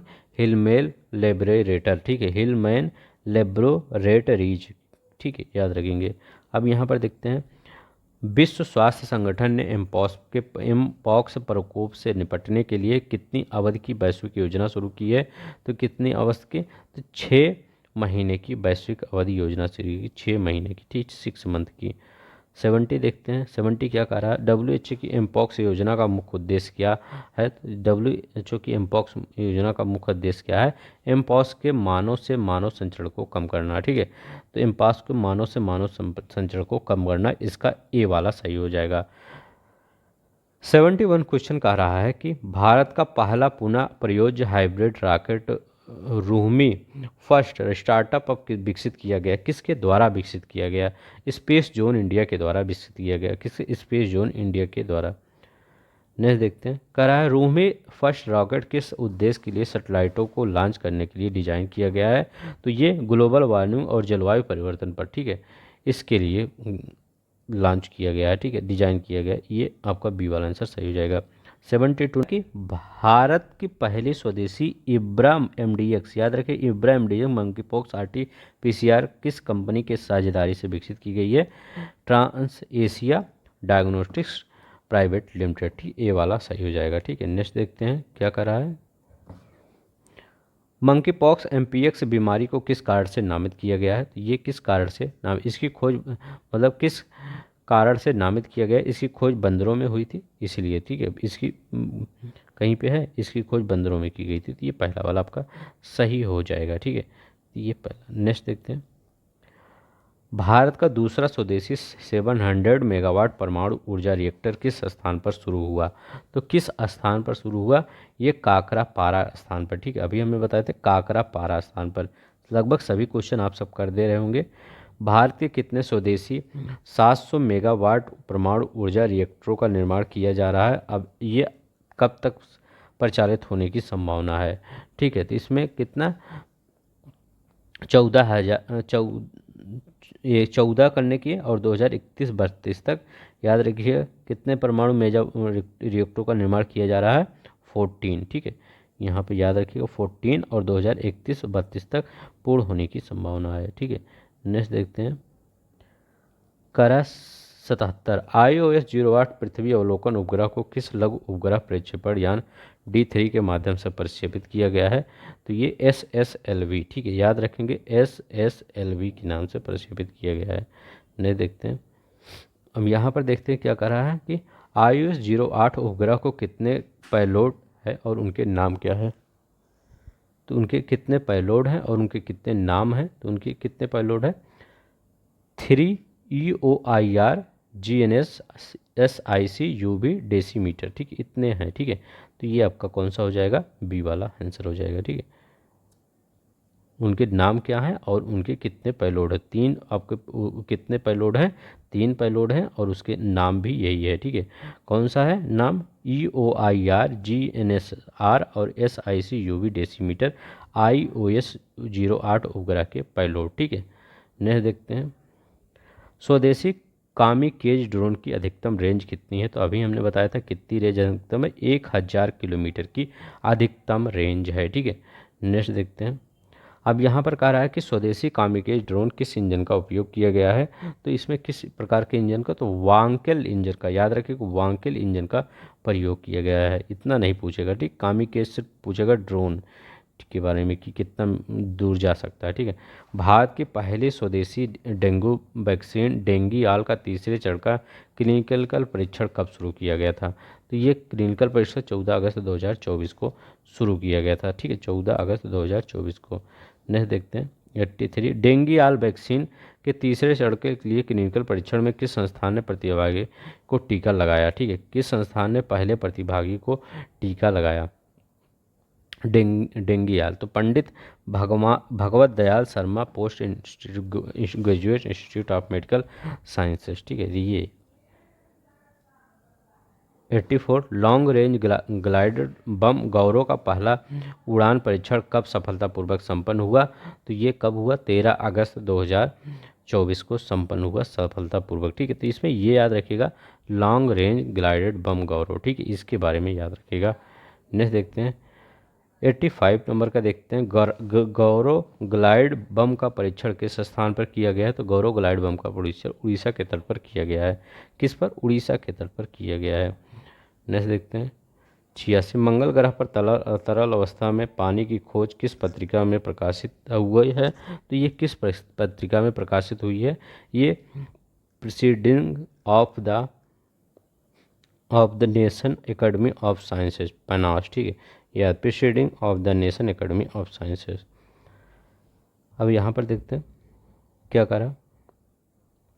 मंगल ग्रह पर पानी तरल की कितनी गहराई पर हो सकता है? तो कह रहा है मतलब कितनी गहराई पर? तो 10 से 20 किलोमीटर की गहराई पर। ठीक है, तो ये इंपॉर्टेंट नहीं है 10 से 20, ये याद रखिएगा मंगल ग्रह पर पानी की खोज की गई है। ठीक है, ये देखिए संभावना है, मतलब अभी पूरी तरह से नहीं बताया गया कि वहाँ पूरा तालाब है, मछली पौड़ रही हैं, मतलब चल रही हैं, ऐसा कुछ नहीं है। मिक्स मैट्रिक्स मेम्ब्रेन का उपयोग किस प्रकार के रिसाव को पता लगाने के लिए किया जाता है? तो अमोनिया और अमीन। ठीक है, अमोनिया और अमीन का पता लगाने के लिए। नहीं देखते हैं मिक्स मैट्रिक्स मेम्ब्रेन किस पदार्थ के संपर्क में रंग परिवर्तन देखा गया है? देखिए किस प्रकार के? तो ये याद रखिएगा NH3 और एलिफेंटिक अमीन। ठीक है, NH3 और एलिफेंटिक अमीन। नहीं देखते हैं कह रहा है BNT116 वैक्सीन किस प्रकार के कैंसर के इलाज के लिए डिजाइन की गई है? तो किस प्रकार के कैंसर के लिए इलाज के लिए डिजाइन की गई है? Non small cell lung cancer के लिए डिजाइन की गई है। ठीक है, सी वाला आंसर सही हो जाएगा। 90 देखिए BNT116 वैक्सीन का पहला मानव अध्ययन किस तकनीक पर आधारित है? तो ये किस तकनीक पर आधारित है? mRNA मैसेंजर राइबोन्यूक्लिक एसिड पर आधारित है। तो ये आपका बी वाला आंसर हो जाएगा। ठीक है, यहाँ पर देखते हैं, भारतीय प्रौद्योगिकी संस्थान इंदौर द्वारा डीआरडीओ को प्रदान की गई सोल एनर्जी हार्वेस्टिंग यूनिट की विशेषता क्या है। तो इसकी विशेषता क्या है पूछ रहा है। तो इसकी विशेषता क्या है, टर्बो इलेक्ट्रिक नैनो जनरेटर तकनीक। ठीक है, उसी सूझ की बात कर रहे हैं। ठीक है, तो वो क्या है, टर्बो इलेक्ट्रिक नैनो जनरेटर तकनीक। ठीक है, ये सौर ऊर्जा नहीं, ये वाटर प्रूफ नहीं, ये गलत है। ठीक है, नेक्स्ट देखते हैं, यहाँ पे करा है 93, इन TENG स्वचालित जूतों का उपयोग किस अतिरिक्त क्षेत्र में किया जा सकता है। तो किस अतिरिक्त क्षेत्र में किया जा सकता है, औद्योगिक और नागरिक उपयोग के लिए। ठीक है, तो औद्योगिक और नागरिक उद्योग के लिए किया जा सकता है। ये देखिए 94 देखते हैं, क्या विश्व बैंक द्वारा जारी किए गए पहले कार्बन हटाने वाले बॉन्ड का कुल कितना मूल्य है। कुल मूल्य कितना है, तो मूल्य कितना है, 225 मिलियन अमेरिकी डॉलर है। ठीक है, 225 मिलियन अमेरिकी डॉलर है। अब देखिए, इस बॉन्ड की समाप्ति की अंतिम तिथि कौन सी है। इस बॉन्ड की समाप्ति की अंतिम तिथि 31 जुलाई 2033 है। ठीक है, 31 जुलाई 2033 है इसकी तिथि। ठीक है, नेक्स्ट देखते हैं, कार्बन कैप्चर उपयोग और भंडारण के लिए नीति आयोग द्वारा आयोजित कार्यशाला का मुख्य उद्देश्य क्या था। इसका मुख्य उद्देश्य था कि जो CO2 को अवशोषित करने के लिए भूवैज्ञानिक संरचनाओं में इंजेक्शन की विधियों पर चर्चा। ठीक है, तो ये याद रखेंगे, ये सही है। ठीक है, कार्बन कैप्चर उपयोग और भंडारण में CO2 का कैप्चर करने के बाद क्या किया जाता है। तो CO2 को कैप्चर करने के बाद उसका किया जा, आप भी सोचोगे कि CO2 को वो कैप्चर करने के बाद उसको किया क्या जाता है। तो याद रखेंगे, CO2 का उपयोग विभिन्न अनुप्रयोगों में लाया जाता है या भूवैज्ञानिक संरचनाओं अस्थायी भंडारण और इंजेक्ट किया जाता है। ठीक है, तो ये कई वैज्ञानिक खोज में भी काम आता है। ठीक है, नेक्स्ट देखते हैं, यहाँ पर गुमटी नदी किस नदी पर बने बांध के कारण बाढ़ के कारण संदिग्ध मानी गई थी। ठीक है, तो वो कौन सा, तो डम्बूर। याद रखिए, गुमटी नदी किस नदी पर बने बांध के कारण, तो ये डम्बूर नदी। ठीक है, के कारण संदिग्ध मानी गई थी। तो यहाँ पर कौन सा होगा आपका, बी वाला, वो सी वाला। ठीक है, डम्बूर। नेक्स्ट देखते हैं, गुमटी नदी किस नदी में मिलती है। तो कहें गुमटी नदी किस नदी में जाके मिलती है, मेघना नदी में जाके मिल जाती है गुमटी नदी। ठीक है, मेघना फिर ब्रह्मपुत्रा में जाके मिल जाती है। ठीक है, फिर इसके बाद डेल्टा बनाते हैं सब। किस हवाई अड्डे से 14 अगस्त 2024 को शुद्ध शून्य कार्बन उत्सर्जन का दर्जा प्राप्त किया। तो किस हवाई अड्डे ने, ये इंदिरा गांधी, अभी हमने बताया था इंदिरा गांधी अंतर्राष्ट्रीय हवाई अड्डा। ठीक है, तो ये आपका सी वाला सही हो जाएगा। ठीक है, तो बंगलोर अंतर्राष्ट्रीय हवाई अड्डा। ठीक है, तो ये आपका कौन सा हुआ, बी वाला सही रहेगा। ठीक है, नेक्स्ट देखते हैं, शुद्ध शून्य कार्बन का अच्छा सॉरी बंगलोर लगा रहे हैं, ये इंदिरा गांधी अंतर्राष्ट्रीय हवाई अड्डा होगा। ठीक है, इंदिरा गांधी अंतर्राष्ट्रीय हवाई अड्डा होगा। ठीक है, नेक्स्ट देखते हैं, यही तो क्वेश्चन आपका चल रहा था। यहाँ लिखा गया है, एयरपोर्ट पर कार्बन प्रत्यायन ACA कार्यक्रम का लेवल 5 प्रमाण प्राप्त करने से इंदिरा गांधी अंतर्राष्ट्रीय हवाई अड्डे ने CO2 उत्सर्जन को कितने % का कम किया है। तो 90% कम किया है। ठीक है, नेक्स्ट देखते हैं, करें, भारत में 14 अगस्त 2024 को नए वेटलैंड रामसर साइट नामित किए। कितने नए वेटलैंड रामसर साइट नामित किए, 3, 2। ठीक है, तमिलनाडु के और एक कहाँ का है, ये एक वहाँ का है मध्य प्रदेश का। ठीक है, याद रखेंगे। नेक्स्ट देखते हैं, करें, निम्नलिखित में से कौन सा वेटलैंड भारत के रामसर स्थलों की सूची में हाल ही में जोड़ा गया है। ठीक है, तो कौन सा वेटलैंड है जो भारत के रामसर स्थलों की सूची में हाल ही में जोड़ा गया, नंजनारायण पक्षी अभयारण्य। ठीक है, किस भारतीय राज्य में स्थित है, तो किस भारतीय राज्य में स्थित है, तो ये कर्नाटक में स्थित है। तो केरल में भी स्थित है। केरल वाला कौन सा है, ये देखिए है, चुल नुआर मोर अभ्रड़ किस भारतीय राज्य में स्थित है, तो ये केरला में है, चुल नुआर। ठीक है, दोनों को डेट याद रखिएगा। ठीक है, कहाँ पर है ये डेट, कहाँ क्या मतलब लोकेशन याद रखिएगा, डेट बोल रहे हैं, लोकेशन याद रखिएगा। ठीक है, अब देखिए, गुड़मार्ग किस प्रकार की जड़ी बूटी है, तो मधुमेह रोगी के लिए कारगर होती है। ठीक है, तो किसके लिए है, मधुमेह रोगियों के लिए है। नेक्स्ट देखते हैं, गुड़मार्ग के किस घटक को रक्त शर्करा के स्तर को कम करने की क्षमता का श्रेय दिया जाता है? ठीक है, तो किस, ये जिम्नास्टिक एसिड। ठीक है, तो याद रखेंगे जिम्नास्टिक एसिड, सॉरी जिम्नेमिक एसिड। ठीक है, जिम्नास्टिक नहीं, जिम्नेमिक एसिड। ठीक है, ये याद रखिएगा। अगस्त 2024 में हिंद महासागर में खोजी गई संरचनाओं का नाम क्या है? तो ये उनका नाम क्या है? उनका नाम आपको पता होगा, अशोक है, चंद्रगुप्त, कल्पतरु है। ठीक है, अब यहाँ पर देखते हैं, अंतर्राष्ट्रीय हाइड्रोग्राफिक संगठन और यूनेस्को के अंतर सरकारी महासागरीय आयोग ने अगस्त 2024 में हिंद महासागर में कितने संरचनाओं के नाम मंजूर किए हैं? तो ये कितने संरचनाओं के नाम मंजूर किए थे? 3। ठीक है, जो चंद्रगुप्त, अशोक और एक लोग पर और था। ठीक है, तो कौन थे? अशोक और चंद्रगुप्त मौर्य, और तीसरे कौन थे? आपका कल्पतरु थे। ठीक है, यहाँ पर हुआ 3। ठीक है, नेक्स्ट देखते हैं, यहाँ पर कह रहा है गेर फोर रिंग तितली। ठीक है, ग्रेट फोर रिंग तितली की खोज कितने वर्षों में की गई? 61 वर्षों में की गई है। ठीक है, पहली बार। ठीक है, तो ये यहाँ पर ये नाम दफा में। ठीक है, तो ये 61 नंबर का सही हो जाएगा।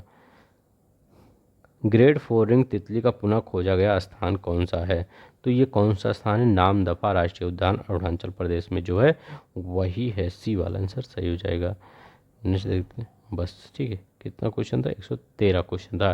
ठीक है, लगभग जितना हमने थ्योरी पढ़ाया, अभी इसको जितना पढ़ा दिया आपको पूरी तरह से याद हो गया होगा। वीडियो थोड़ा सा लंबा गया होगा, लेकिन क्या करता, मुझे दोनों ही चीज़ें करवाना था। ठीक है, अब जो भी अगर आपकी क्यूरी होगा तो नीचे कमेंट बॉक्स में लिख दीजिएगा। अगर अच्छा लगेगा तो प्लीज़ चैनल को सब्सक्राइब, वीडियो को लाइक कर दीजिएगा। जय हिंद, जय भारत।